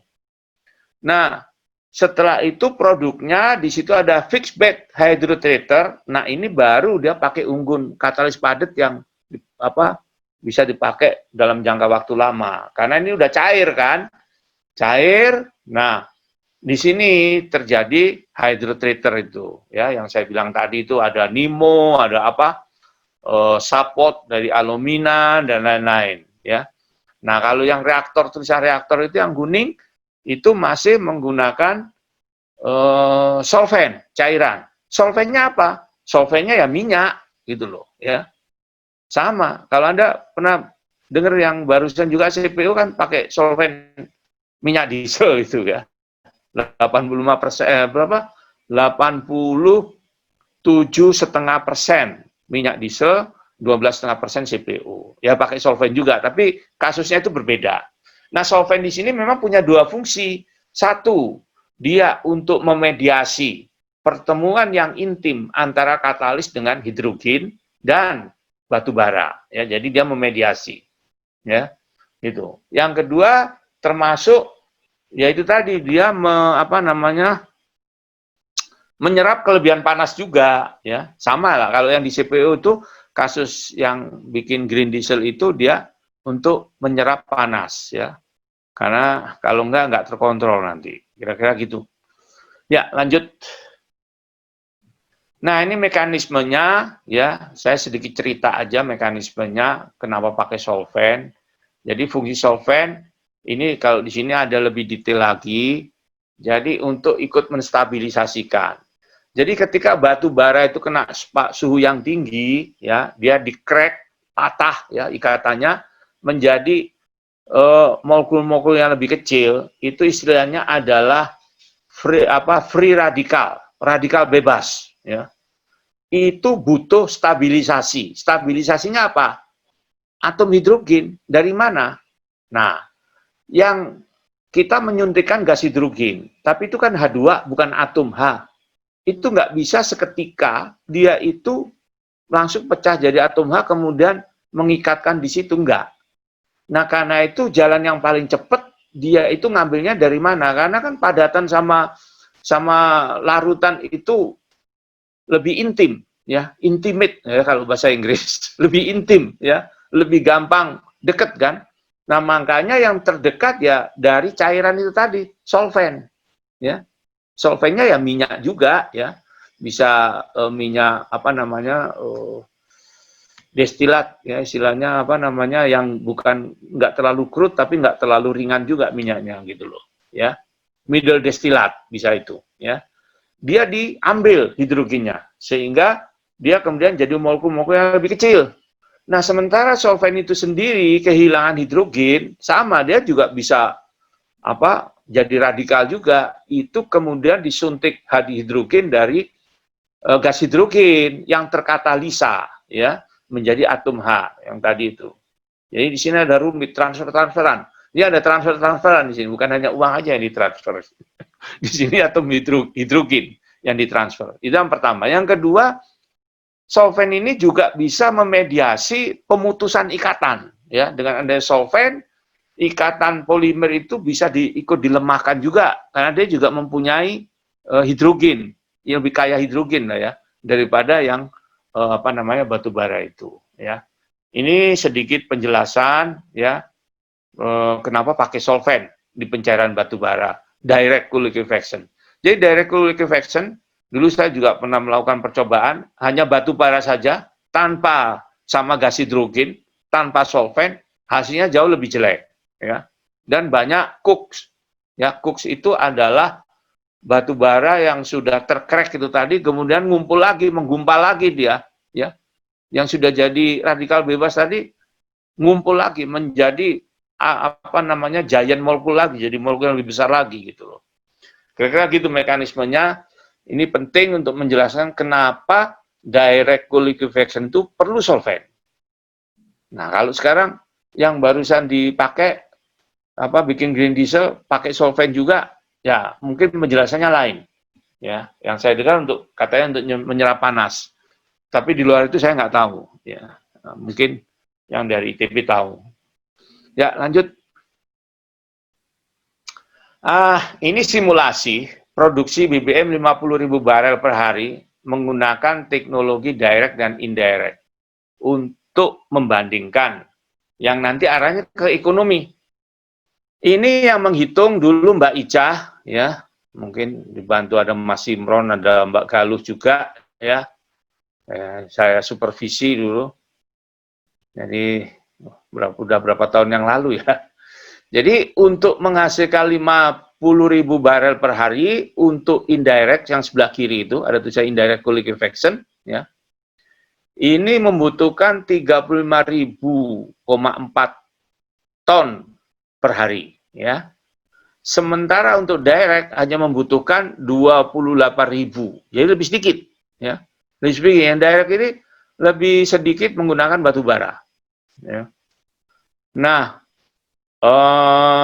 tapi yang indirect itu ada export power. Ya, di situ menghasilkan listrik 126 megawatt ya untuk 50.000 barel. Jadi ini kita menghitung mass balance dan heat balance ya. Jadi ketemu seperti ini ya. Jadi ya ini yang menghitung anak-anak PT SEIC semua ini ya. Dulu ini kita bikin studi kelayakan. Benar nggak sih ini menguntungkan gitu loh ya. Nah ini kemudian yang menghitung keekonomiannya orang-orang dari tim perencanaan. Sekarang udah pindah ke mana? Ke PP ya. Nah mereka lah Pak siapa ini? Pak Agus Sugiono ya yang menghitung. Ya, dibantu teknologi, dibantu juga dengan Pak Rohmani Ridho, ya. Ada Pak Dwi, ya semua terlibat nih, saya kira ya waktu itu. Waktu itu saya jadi apa? Direktur ya. Saya jadi direktur waktu itu. Udah berapa tahun yang lalu, ya udah lama sebetulnya ini. Tapi masih relevan, ya. Kalau itu hitungan mass balance, heat balance kan nggak akan hilang, ya. Ya kalau ekonomi mungkin ada sedikit harus di change. Ya dari sini kelihatan kan, diesel ya untuk indirect 40.000 barel per hari, ya. Nafta itu untuk bensin ya, bahan baku bensin 10.000 ya. Nah, kebalikannya kalau yang direct diesel 32 ya toh. Ini apa? Oh, indirect ya, lebih itu ya. Nafta 17 ya. Ya diesel masih banyak juga yang di direct, tapi naftanya lebih tinggi ya. Gitu. Ya, bisa dilanjutkan. Silakan. Nah, ini keekonomian ya. Ya, ini yang menghitung teman-teman. Kalau harga batu bara $50 per ton. Sekarang berapa ya harga batu bara? Masih di atas $50 kan? Ya, 54 mungkin 56 dolar per ton. Kurang lebih sama ini. Masih bisa dipakai, gitu. Kemudian kapasitas. Ya, jadi semakin besar kapasitas ya semakin murah harganya ya. Jatuhnya, nah di sini yang hijau itu MTG, yang merah direct, yang biru indirect coal liquefaction ya. Kalau untuk kapasitas yang rendah, misalnya 10.000 mahal ya. Contohnya di bawah 10.000 itu kalau MTG ya, metanol to gasolin itu per barelnya bisa $150 gitu. Wah, padahal crude oil sekarang $40. Yang merah itu DCL. Nah, yang paling mahal tetap yang indirect tadi itu yang Fisher Tropsch ya. Nah, tapi kalau kapasitasnya makin tinggi 50.000 barel turun ya. Nah, $100 ya, kurang lebih segitu. Karena itu saya kalau ditanya berapa kalau bikin coal liquefaction ya $100. Kalau harga minyak di bawah $100 nggak akan visible. Sulit untuk visible ya. Nggak bisa. Itu pun kapasitasnya harus di atas 50.000 barel ya. Ya, bisa lanjut. Nah, sekarang gimana? Kalau pakai loreng yang harganya $10 kan murah. Ya, murah, tapi tetap aja segini ya. $10. Jatuhnya masih $75 per barel ya. Masih 75 dolar per barel. Dan loreng itu bukan berarti murah sebetulnya ya. Loreng itu kalau kandungan airnya 70%, dengan yang batu bara biasa kandungan airnya 30%, ya dibutuhkan 2 kalinya, gitu. Kalau butuh batu bara biasa 1 ton, pakai loreng ya bisa 2 ton. Airnya sebagian buang, gitu. Setelah dikeringkan tinggal separuh itu. Gitu loh. Jadi yang $10 jadi $20. Tapi pertanyaan saya, ada nggak harga batu bara $10? Oh, itu loreng yang nggak laku dijual. Mau nggak laku dijual sekalipun, ada ongkos tambang, ada ongkos eksploitasi. Bisa nggak nambang batu bara cuma $10 per ton? Saya nggak yakin. Paling $20. Ya. Kayaknya begitu, $20. Itu pun sebetulnya keuntungannya udah minim sekali. Ya. Kalau $20 lebih mahal lagi. Gitu loh.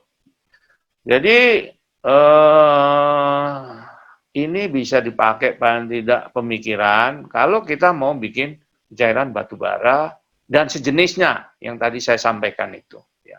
Mau DME, mau metanol, mau ini kurang lebih ya paling ya lebih murah memang. Ini yang paling mahal itu memang bikin BBM sintetis ya karena prosesnya lebih panjang. Kalau mereka lebih pendek. Tapi panjang atau pendek bedanya ya mungkin nggak jauh sekali ya, nggak jauh sekali. Ya lanjut.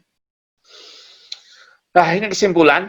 Jadi berdasarkan perbandingan biaya produksi teknologi MTG ya menarik dibanding teknologi CTL lainnya ya karena memang mungkin lebih sederhana dan saya ingat juga sebetulnya Indonesia itu yang defisit itu bensin bukan solar.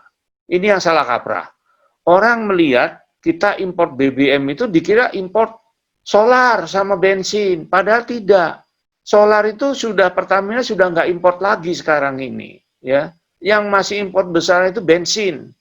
Karena itu kalau memang maksa, ya terpaksa harus bikin, saya sarankan pakai MTG yang menghasilkan bensin. Biaya produksi harus diperhitungkan dengan hati-hati karena pada teknologi ya produknya bentuk destilat ya tadi sudah ya. Kemudian teknologi DCL adalah bentuk produk mentah yang sebenarnya dengan minyak mentah. Ya, jadi DCL itu kelemahannya masih perlu refining, perlu proses lebih lanjut yang lebih panjang dibanding indirect cool liquefaction. Ya, lanjut. Nah, itu tadi biaya produksi lebih menarik ya. Tadi saya sudah menyampaikan ya. Kemudian untuk MTG ya. Dan sekali lagi kebanyakan ditentukan oleh harga batu bara. Ya, sekarang pertanyaan saya juga seperti tadi, mau nggak pemilik tambang itu menjual harga batu bara di bawah harga $50? Nah, itu pertanyaannya. Ya. Loreng nggak laku, ya nggak laku-lakunya ada biaya tambang di situ, nggak bisa nol. Memang batu bara itu naik sendiri dari dalam tanah kan nggak gitu loh. Ya di situ butuh biaya. Ya. Bisa dilanjutkan lagi kesimpulannya ya.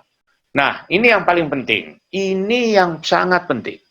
Kesuksesan CTL, Coal to Liquid project di Indonesia sangat bergantung pada 3 faktor. 1, jaminan suplai dan harga batu bara. Karena orang bikin plan, itu lifetime-nya enggak hanya setahun 2 tahun. Bisa sampai 20 tahun. Plan itu harus tetap bisa dipakai, berproduksi, supaya investasinya kembali. Siapa sih orang yang mau membangun sesuatu, kemudian rugi? Nggak ada. Pengusaha yang mau gitu nggak ada, saya yakin. Bahkan BUMN pun, kalau rugi dimarahi. Ya, dimarahi sama masyarakat. Ya, nggak boleh rugi juga, gitu loh. Ya, kecuali terpaksa. Siapa yang terpaksa? Afrika Selatan. Dulu terpaksa. Karena diembargo gitu loh minyaknya. Ya. Jadi kalau orang nggak terpaksa, ya nggak mau dong jual rugi. Siapa yang mau jual rugi gitu loh. Dan harus dijamin suplai batu baranya. Misalkan berapa ribu ton itu batu bara untuk fit untuk menghasilkan minyak. Bisa nggak tambang itu menjamin pasokan batu bara itu selama 20 tahun? Kontinu, nggak boleh putus. Harganya ya, harga diskon kalau $10, ya. Kalau $40 juga harga diskon. Siapa tambang yang mau? Nggak gampang itu, benar. Jadi tadi dengan harga batu bara, ya. Itu yang pertama. Yang kedua, pasar yang dapat menyerap produk CTS secara konsisten dengan harga yang diatur. Mau nggak pasar itu, maksudnya pasar itu ya entah Pertamina, entah apa, menyerap produknya coal liquefaction itu dengan harga ya yang mungkin lebih mahal ya. Kadang bisa lebih murah, lebih mahal karena minyak kan naik turun. Kadang $100.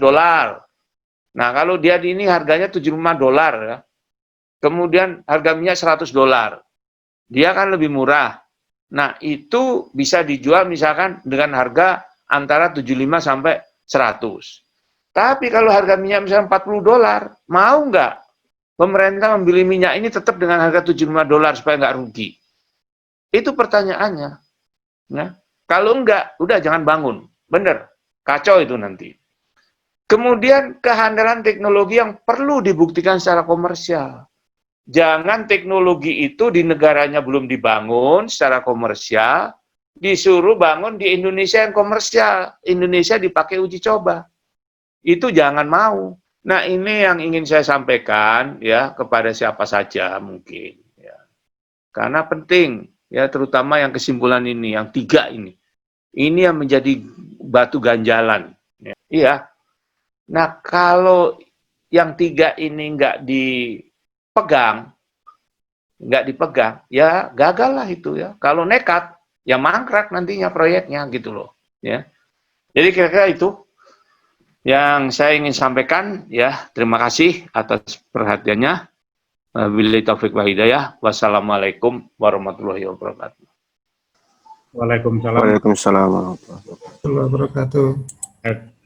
Terima kasih kami sampaikan kepada pemateri Pak Dr. Insinyur Unggul Priyanto. Cukup menarik dan saya kira ini kita sudah mendapatkan pencerahan yang sangat bagus ya terkait dengan topik mengenai konversi batubara untuk bahan bakar transportasi. Cukup panjang lebar sebenarnya mulai dari fundamental science, dari makro molekul batubara, bagaimana proses pencairan batubara itu dilakukan, baik itu direct dan indirect, bahkan ditambahkan dengan beberapa teknologi terkait dengan seperti coal to gasolin dan sebagainya. Nah, juga disinggung hal yang lebih fundamental yaitu masalah katalisis. Ini cukup menarik. Ada beberapa penanya yang sudah masuk kepada panitia. Setidaknya di sini ada 3. Kami mohon untuk Pak Unggul untuk menjawab satu-satu. Saya bacakan mulai dari penanya pertama, Pak ya. Yang pertama itu dari Dr. Obi Parobi, SBRC IPB. Saya bacakan, saya tertarik dengan produksi DME dari batubara karena kita ketahui bahwa negeri kita sangat memerlukan LPG yang saat ini pemenuhannya melalui impor. Pertanyaan yang pertama, sejauh mana kesiapan teknologi konversi batubara menjadi DME? Itu yang pertama. Dan yang kedua, jika dibandingkan dengan biomasa atau yang sebagian komponennya lignoselulose, lebih visible mana? Terima kasih. Mohon Pak Unggul untuk menjawab penanya pertama dari Pak Dr. Obi ya, IPB, Pak. Kalau dari sisi kalau dari dibandingkan batubara dengan biomasa, masing-masing punya kelebihan dan kekurangan ya. Kalau dari sisi ramah lingkungan, jelas biomasa ya. Tapi kalau dari sisi harga saya belum tahu ya, karena biomasa ini kan biasanya tidak dikelola secara besar-besaran ya.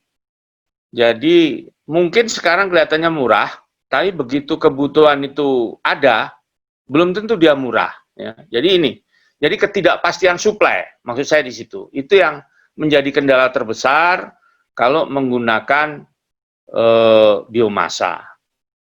Tapi masalah harga, saya terus terang masih belum yakin bahwa DME itu bisa lebih murah ya kalau dibuat dari batu bara, bahkan dari biomasa juga ya. Karena itu tadi prosesnya cukup panjang, investasinya cukup besar ya. Sementara DME itu sendiri bukan LPG.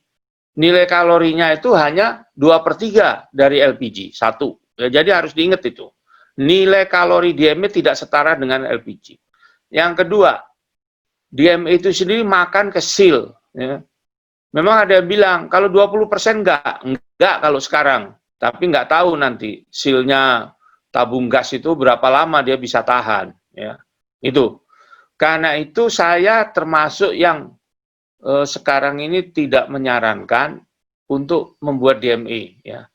Jadi kalau masalah mengurangi impor LPG ya pakai aja lah kompor listrik. Ya kan? Perbanyaklah penggunaan listrik. Toh tidak jauh lebih mahal menggunakan listrik dibanding LPG ya, kecuali kalau itu disubsidi LPG-nya, tapi listrik kan bisa disubsidi. Dan subsidi listrik lebih terkontrol daripada subsidi LPG, ya. Tinggal pemakai di bawah 2.200 watt itu disubsidi berapa gitu misalkan ya, 900 watt itu lebih gampang. Jadi sekali lagi saya terus terang ya, termasuk yang belum menyarankan membuat DME untuk menggantikan LPG. Walaupun itu dari biomas. Kalau terpaksa, saya lebih menyarankan pakai gas. Kenapa? Saya tadi bilang, karena DME itu rasio H per C-nya itu 3, gas itu 4, gas alam. Ya. Jadi gas alam itu malah lebih. Jadi cukup dengan partial oksidasi, nggak usah steam reforming, itu sudah mencukupi gitu loh. Dan itu bisa dimanfaatkan dengan menggunakan gas alam skala kecil. Gas alam skala kecil itu nggak dipakai kadang-kadang karena skalanya terlalu kecil, harus pasang pipa, harus segala macam kan. Nah kalau DME kan bisa ditabung gitu loh, seperti LPG. Karena itu gas-gas alam skala kecil itu bisa dikonversikan menjadi DME. Nah kalau biomasa, nah ini suplainya yang susah. Ngumpulin biomasa dari satu tempat ke tempat lain itu nggak gampang. Satu, masalah mengumpulkan yang nggak gampang. Yang kedua, masalah harga. Ya, sekarang harganya mungkin sekilo biomasa itu katakanlah sekilo cuma 100. Begitu nanti dibutuhkan bisa 500 itu. Ya, karena suplainya juga ya itu tadi masalah suplai. Kalau batu bara itu sudah siap, nggak ada masalah sebetulnya. Gitu. Tapi secara ekonomi juga saya melihat belum terlalu visible. Ya, itu. Baik, terima kasih mudah-mudahan. Tapi kami kasih kesempatan ke Pak Dr. Obi untuk memberikan penjelasan mungkin Pak, kalau memang dibutuhkan. Silakan Pak Dr. Obi. Cukup Pak Herman, terima kasih banyak Pak Unggul atas sama-sama Pak. Baik, Pak. Ya saya kira terima kasih Pak Dr. Obi. Kemudian saya bacakan dari penanya kedua Pak Unggul, dari Pak Rizkon Fajar dari PT SPT BPPT. Ya. Ada 2 pertanyaan, saya bacakan sekaligus Pak ya, nanti biar di ini. Yang pertama, sudah sejauh mana kualitas bahan bakar cair batu bara, dalam hal ini gasolin atau diesel, sudah memenuhi standar kualitas BBM, dalam hal ini Euro 4 dan seterusnya. Jika ada komposisi senyawa hidrokarbon dari BBM batu bara, bisa dihitung sifat kimia fisiknya, atau oktan atau setan numbernya, kalorinya, aromatik, dan sulfur concentration dan sebagainya. Itu pertanyaan pertama. Yang pertanyaan kedua, kelayakan BBM dari batu bara untuk sektor transportasi harus memenuhi availability, reliability, dan harga. Mungkin untuk reliability di engine bisa dilakukan kajian berdasarkan komposisi bahan bakar dan data uji BBM dari seluruh dunia. Bagaimana jika modeling performanya menggunakan teknologi AI, Machine and Deep Learning? Saya kira itu Pak, pertanyaannya 2 dari Pak Rizkon, PT PSP. Nah, saya kira kalau masalah kualitas ya, uji mutu itu sudah terbukti ya. Afrika Selatan kan sudah memproduksi dan dipakai. Tadi saya sudah sampaikan bahwa untuk Afrika Selatan itu menggunakan indirect liquefaction. Ya, biasanya solarnya itu setan numbernya tinggi ya, di atas 70, sama dengan CPO yang dia green diesel yang dihasilkan di mana itu kemarin itu di Dumai ya. Jadi sebenarnya nggak ada masalah ya. Tapi memang kalau 70 kan ketinggian ya kalau untuk mesin. Tetap harus di blending ya. Di Afrika Selatan sama mereka di blending juga ya. Sama juga yang bensinnya juga dipermak lebih lanjut ya. Biasanya kan mereka memang harus melewati uji mutu ya. Kalau misalkan mutunya keluar kurang, biasanya ya di treatment lagi ya. Makanya saya bilang refinery itu kan isinya masih ada bermacam-macam unit pengolah, pemproses ya, untuk meningkatkan mutu ya. Jadi kalau itu saya kira nggak ada masalah itu ya.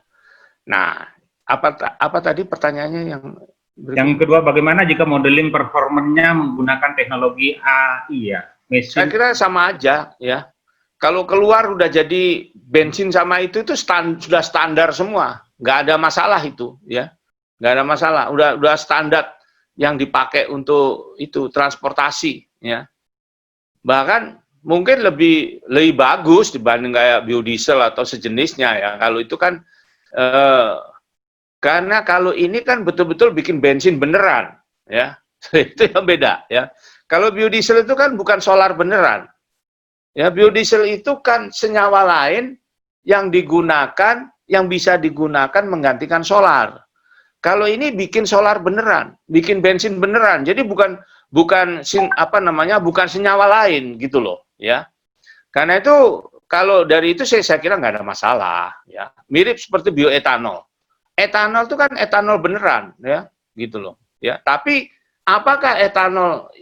Kenapa saya bilang etanol beneran? Karena gini, kalau biodiesel sedikit saya itu yang dirubah dari minyak itu ujung-ujungnya saja, badannya tetap. Kalau CPO ya badannya CPO, kalau mana minyak kacang ya badannya minyak kacang gitu. Kalau bioetanol kan ya C2H5OH ya sama gitu loh, ya. Nah, itu pun bioetanol juga bukan bensin, senyawa lain yang bisa dipakai menggantikan bensin. Kalau ini bensin beneran, gitu, sama dengan green diesel, green gasoline. Saya kira nggak ada masalah semuanya ya. Jadi uji-ujian dipakai di mana itu standar dipakai di bensin maupun itu nggak ada masalah. Semua nggak ada masalah saya kira. Nah, tapi kalau keekonomian harga, nah itu tadi yang masih masalah. Saya kan udah bilang, kalau untuk harga masih masalah gitu. Baik Pak, terima kasih. Kami kasih kesempatan ke Pak Rizkon Fajar, barangkali ada tanggapan lebih lanjut Pak Rizkon. Ya, terima kasih Pak Herman atas waktu yang diberikan. Jelas nih ya, mohon maaf saya baru gabung lagi. Tadi saya terakhir sempat mendengar jawaban dari Pak Unggul. Terima kasih Pak Unggul, betul Pak Unggul. Namun begini maksud saya, itu kan kalau untuk kelayakan standar kajian untuk transportasi itu kan ada tidak hanya biaya, kemudian ada tadi reliability, kemudian juga availability.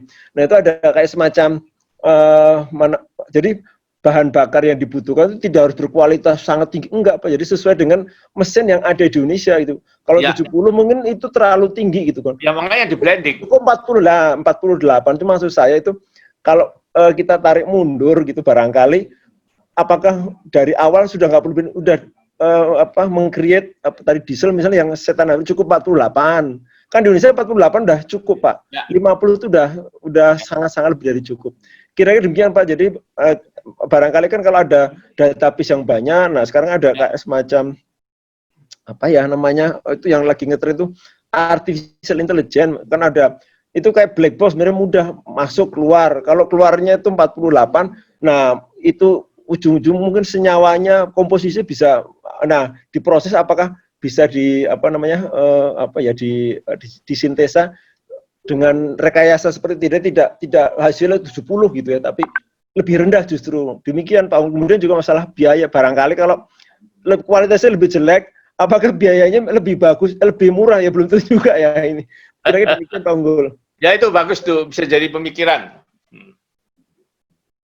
Baik, terima kasih Pak Rizkon, Pak Unggul. Kita masih ada 2 penanya lagi Pak. Saya kira kita batasi sampai jam 3 maksimalnya Pak ya. Kalau Pak Unggul masih berkenan, masih ada 2 penanya lagi. Silakan. Baik Pak. Penanya yang ketiga dari Mas Imron Masturi dari VT-SEK BPPT. Ada 2 pertanyaan. Yang pertama, apakah saat ini sudah ada plan percontohan coal to liquid melalui indirect proses di Indonesia?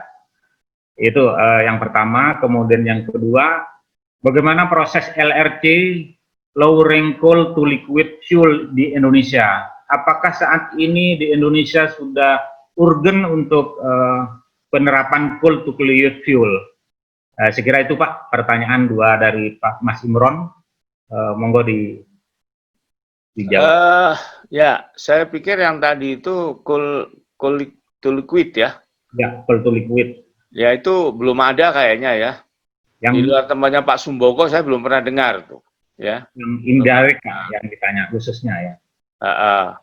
Terus kalau yang satunya apa? Lowering apa tadi? LRC dari coal LRC lowering coal to liquid di Indonesia. Prospeknya seperti apa, Pak? Yang maksudnya loreng Loreng ya. menjadi liquid. Ya, ya, betul. Fuel liquid ya. Ya itu tadi sebetulnya semua itu kalau secara teknologi mungkin nggak ada masalah ya. Yang masalah utama itu secara cost, masalah keekonomian, ya. Oh, makanya mungkin mestinya kalau seperti PTBA atau perusahaan-perusahaan tambang itu mau bikin apa namanya plan atau punya rencana untuk bikin seperti itu, entah itu DME, metanol atau yang lain, sebaiknya mereka bikin plan dulu, apa pilot plan, ya. Kalau sekarang sih saya belum melihat ada itu, ya.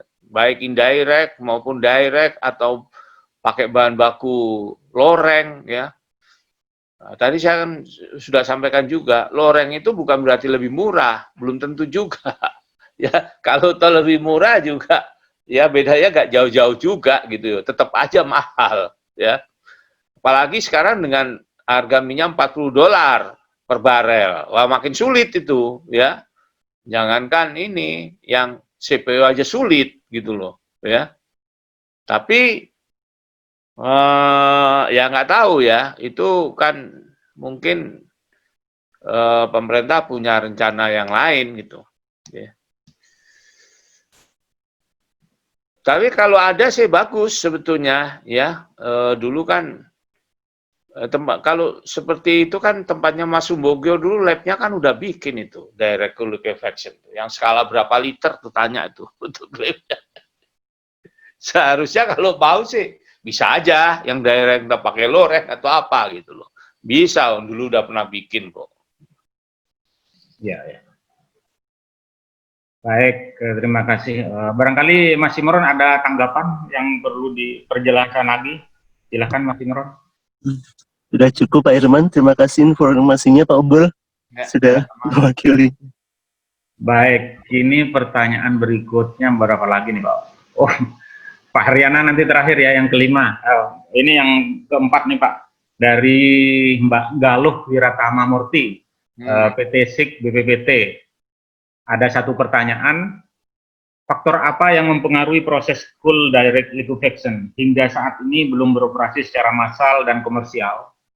Karena terlihat dari neraca balan proses tersebut membutuhkan umpan batu bara yang sedikit ya, relatif dibandingkan dengan yang indirect barangkali itu Pak Unggul. Ya, saya kira gini ya, kendala utama itu masalah ekonomi. Itu yang kemudian menghambat orang untuk melangkah melakukan apa namanya komersialisasi plan lebih jauh. Ya, even itu dalam bentuk demo plan. Yang baru nekat itu kan cuma Cina dulu, ya. Amerika juga belum, dia masih skala pilot plan. Amerika udah punya skala pilot plan. Jepang dulu udah punya demo plan, tapi udah ditutup, ya. Mungkin ditutup sekarang, udah nggak jalan lagi. Itu tanya Mas Sumbogo itu, ya. Saya kira faktor utama sebenarnya masalah keekonomian, ya. Tapi memang harus diakui ada beberapa teknologi yang belum sempat dicoba secara komersial, ya.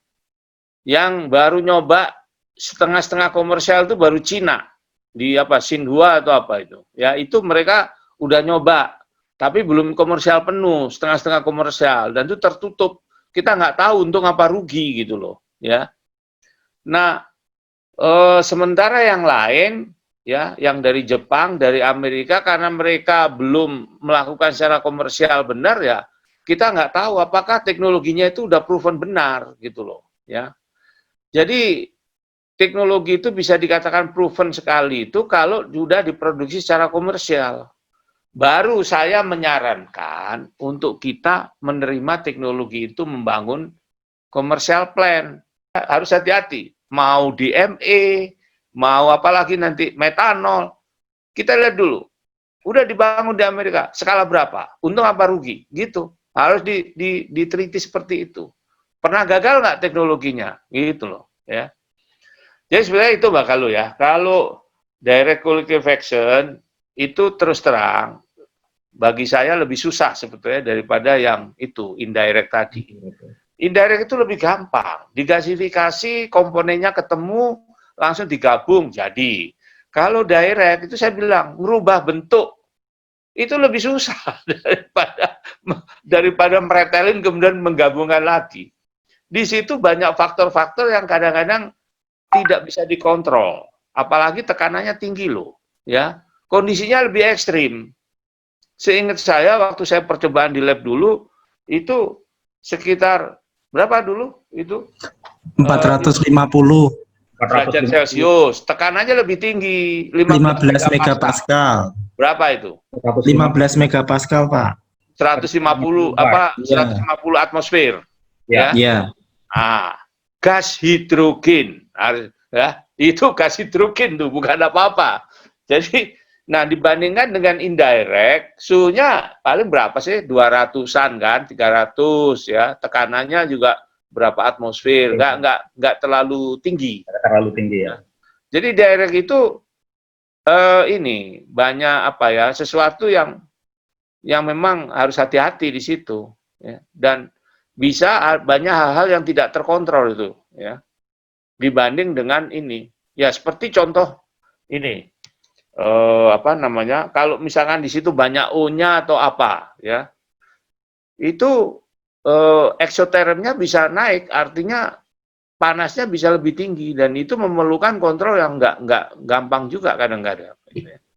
Sama yang green diesel ini kan kemarin seperti itu, yang suka jadi masalah yang istilah orang Pertamina suka deg-degan tuh kan itu. Karena kalau crude oil O-nya sedikit, diganti CPO O-nya banyak, ternyata naik, dia kan suhunya. Nah itu yang kadang-kadang orang di control room ya dan orang itu suka apa namanya deg-degan istilahnya ya gitu. Jadi saya sama itu apalagi cool liquefaction, direct cool liquefaction. Kelihatannya sih enak aja dicampur di ini ya daripada itu gasifikasi. Tapi sebetulnya kalau menurut saya itu lebih sulit yang direct. Karena itu sampai sekarang direct cool liquefaction itu belum ada yang komersial. Mungkin itu yang menjadi pemikiran Afrika Selatan dulu, dia membuat indirect dulu. Di Afrika Selatan kan udah lama, udah komersial lama ya, dan mereka pakai indirect bukan direct. Baik, mudah-mudahan Mbak Galuh kalau nggak puas silahkan Mbak Galuh kan ada kesempatan sebelum jam 3 nih. Terima kasih Pak Unggul. Ya, sama-sama. Oke. Maaf Pak Unggul, ternyata 2 pertanyaan lagi nih. Yang pertama dari Pak Haryana, yang kedua dari Dr. Afif Amrullah dari Lambung Mangkurat, Pak. Tinggal 2 pertanyaan, mudah-mudahan ini terakhir bisa pas waktunya sebelum jam 3. Yang pertama dari Pak Haryana, bagaimana kalau membuat produk lain yang efek sampingnya tar? Apakah tar diproses jadi minyak? Nah itu pertanyaan dari Pak Haryana, Pak. Bisa, ya, bisa aja. Kan saya bilang, semua itu hidrokarbon. Ya. Cuman masalahnya, gitu, sekali lagi, ekonomis enggak? Itu loh. Kalau kita sudah bicara soal komersial itu harus ekonomis. Itu yang kemudian jadi masalah kan di situ, ya. Tar bisa, ya. Orang apa namanya hasil pirolisa itu apa? Sama kan? Tar juga. Ya mirip lah, tarnya biomas ya. Itu kan itu sama, itu juga hasilnya bisa bisa di-upgrade jadi minyak gitu loh, ya. Bisa aja. Cuman mungkin kalau tar dari tumbuh-tumbuhan ya, dari phase pyrolysis, biasanya biomass itu cirinya atom O-nya itu besar, ya. Jadi di situ mirip CPO tadi itu, bahkan lebih besar daripada CPO. Lebih susah loh ya mengupgrade tar itu daripada mengupgrade CPO gitu. Ya, nggak gampang. Apalagi tar dari biomas ya. Iya, tar ya yang itu. Betul. Hasilnya apa namanya pirolisa itu. Iya, Pak. Ya, itu lebih susah itu daripada mengupgrade apa namanya CPO. Wah, yakin saya lebih susah itu nantinya, ya. Jadi kalau BTBR punya niat untuk melakukan upgrading itu ya siap-siap aja lebih susah gitu loh, ya. Oke, Pak Haryana masih perlu ditanggapi lagi, monggo kalau Iya, kenan ya. baik. Terima kasih kesempatan tanyanya dan dikasih kesempatan ngomong. Tapi ya itu saya jadi mengerti kenapa orang yang bikin buat kulkas itu menghasilkan tarnya kok cuma dibakar. Jadi untuk produk listrik, kenapa yang digasifikasi yang produknya tar kok ya juga hasilnya cuma dibakar juga untuk membakar fenol gitu. Ternyata memang ya masalah keekonomian, masalah prosesnya bisa saja. Ya terima kasih Pak Unggul. Mungkin warning buat kawan-kawan yang lagi bikin pas virulisis itu juga. Terima kasih. Ya, tapi jangan di-discourage gitu loh. Bisa sih kalau jumlahnya banyak. Kalau tadi yang Anda cerita mungkin kan itu by produk. Kalau ini kan sengaja produk gitu loh. Artinya memang bikin, bukan sekedar bayi gitu loh ya, bukan sekedar produk samping, tapi produk sungguhan. Nah, kalau skalanya besar, suplainya kontinu, ya bisa saja jadi ekonomis gitu. Tapi secara teknologi saya bilang, mengupgrade TAR itu jauh lebih susah daripada CPO gitu loh. Kalau CPO aja susah, apalagi TAR gitu loh. Gitu. Ya, makasih. Baik, terima kasih. Mohon maaf masih ada satu lagi Pak Unggul. Ini pertanyaan terakhir dari Dr. Apip Amrullah, Universitas Lambung Mangkurat ya. Pertanyaannya adalah bagaimana pendapat Bapak terkait dengan synthetic fuel? Bagaimana proses produksinya dan bagaimana karakteristik dari synthetic fuel itu sendiri? Apakah bisa menggantikan gasolin? Nah, itu pertanyaannya, Pak.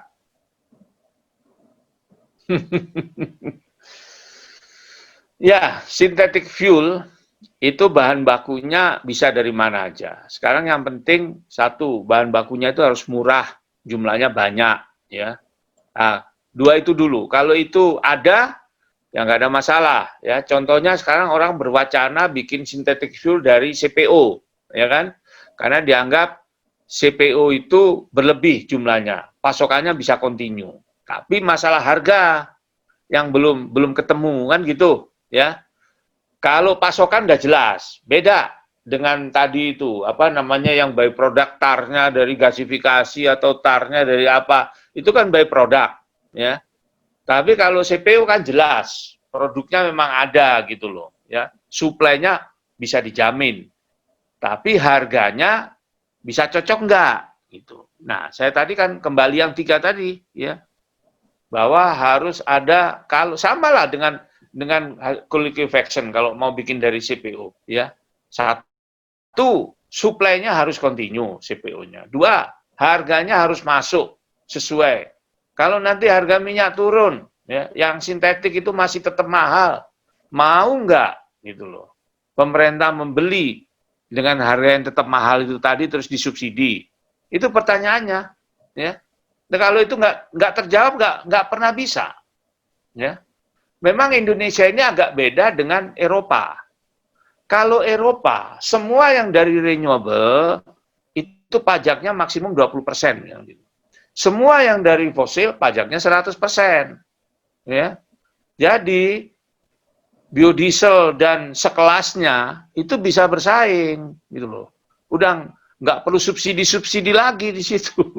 Di kita kalau ngomong subsidi urusannya bisa sampai ke DPR, bisa macam-macam ya. Gitu loh. Mau subsidi silang kayak seperti yang sekarang kan subsidi silang ya, diambilkan dari pajak ekspor.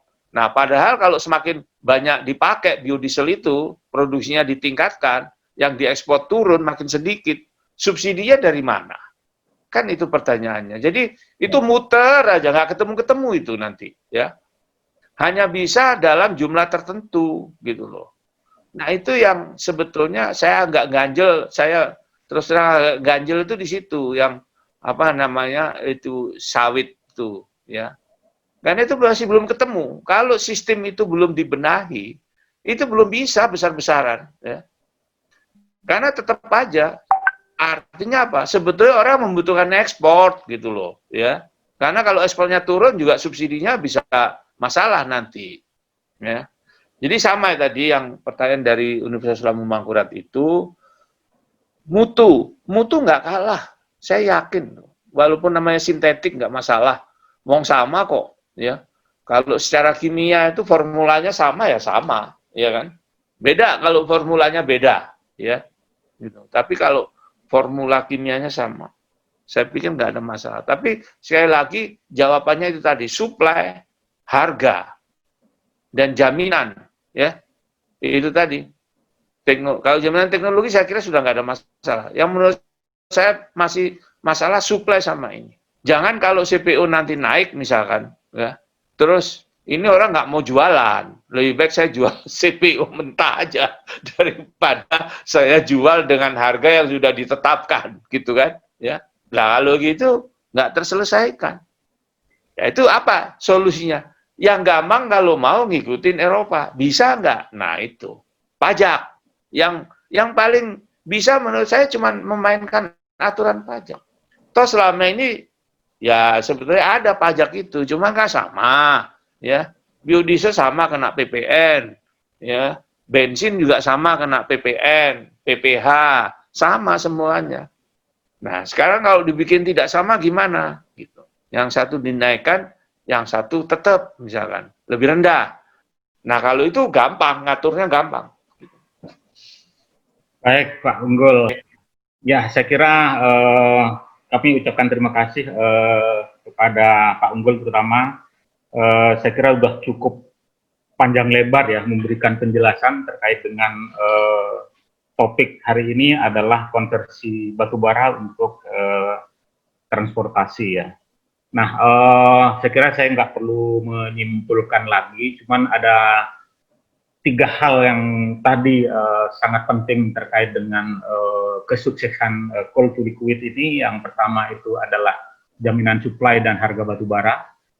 Kemudian yang kedua adalah pasar yang dapat menyerap produk CTL secara kontinu, dan ini bisa diatur dengan harga yang tetap ya. Kemudian yang terakhir adalah kehandalan teknologi. Nah ini mungkin sebagai penutup, sebelum kami tutup, marilah kita kasih apresiasi yang sangat tinggi kepada penyaji Pak Dr. Insinyur Unggul Aprianto dengan aplaus ya. Terima kasih. Terima kasih. Baik, terima kasih banyak kepada Dr. Unggul, dan kami sampaikan kembali kepada MC Mbak Asmi ya. Dari kami, wassalamualaikum warahmatullahi wabarakatuh. Silakan. Waalaikumsalam warahmatullahi wabarakatuh. Waalaikumsalam. Terima kasih kepada moderator Bapak Herman Hidayat yang sudah memandu acara pada siang hari ini. Terima kasih juga tentu saja kita ucapkan kepada narasumber Bapak Unggul Prianto. Merupakan diskusi yang sangat menarik dan hidup sekali karena kita dapat mendengarkan paparan dan sekaligus tanya jawab langsung dengan ahli dan pakar batubara. Semoga diskusi kita hari ini semakin menambah ilmu dan wawasan kita tentang teknologi konversi batubara, dan semoga melahirkan ide-ide cemerlang bagi Bapak Ibu yang telah mengikuti sharing session hari ini untuk semakin memanfaatkan batubara sebagai bahan bakar transportasi, tentunya dengan mempertimbangkan keekonomiannya. Kemudian sebelum menutup acara, dipersilakan kepada Pak Hens, mungkin ada pesan yang ingin disampaikan kepada Pak Hens, waktu dan tempat dipersilakan. Baik, terima kasih pada MC. Sekali lagi saya mengucapkan terima kasih kepada narasumber Pak Unggul. Tentu sangat menarik ya yang disampaikan tadi, dan ini kita menjadi tahu, mungkin bagi yang belum ikut di dalam grup, bukan termasuk dalam grup riset batubara, menjadi tahu bagaimana yang perspektif dari batubara tersebut untuk di sektor transportasi, dan banyak sekali tadi mulai dari dasar teori, saya kira sampai jelas sekali kita mengikuti sampai ke beberapa industri yang sudah mengolah batubara tersebut, artinya teknologinya yang sudah ada dan sebagainya. Ini sangat menarik. Jadi kita akan adakan lagi mungkin pertemuan-pertemuan berikutnya, dan mudah-mudahan Pak Unggul juga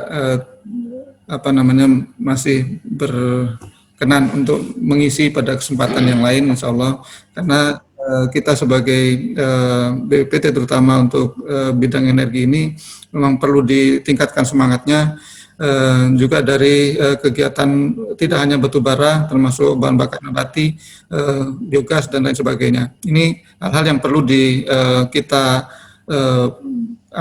kita diskusikan bersama, kita sharing, dan mungkin nanti di sini akan memberikan masukan-masukan motivasi untuk kita semua.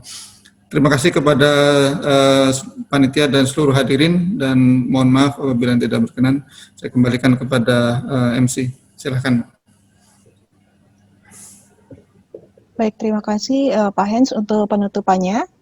Terima kasih kepada Bapak Ibu hadirin sekalian yang telah menyimak sharing session dari awal sampai akhir yang dipersembahkan oleh PT SEIK. Nantikan untuk sharing session selanjutnya minggu depan, dan infonya dapat mengikuti media sosial dari PT SEIK. Saya Asmiri Majuwita mewakili acara sharing session PT SEIK. Undur diri, mohon maaf atas segala kekurangan. Wassalamualaikum warahmatullahi wabarakatuh. Selamat siang dan sehat selalu untuk kita semua. Warahmatullahi wabarakatuh. Terima kasih.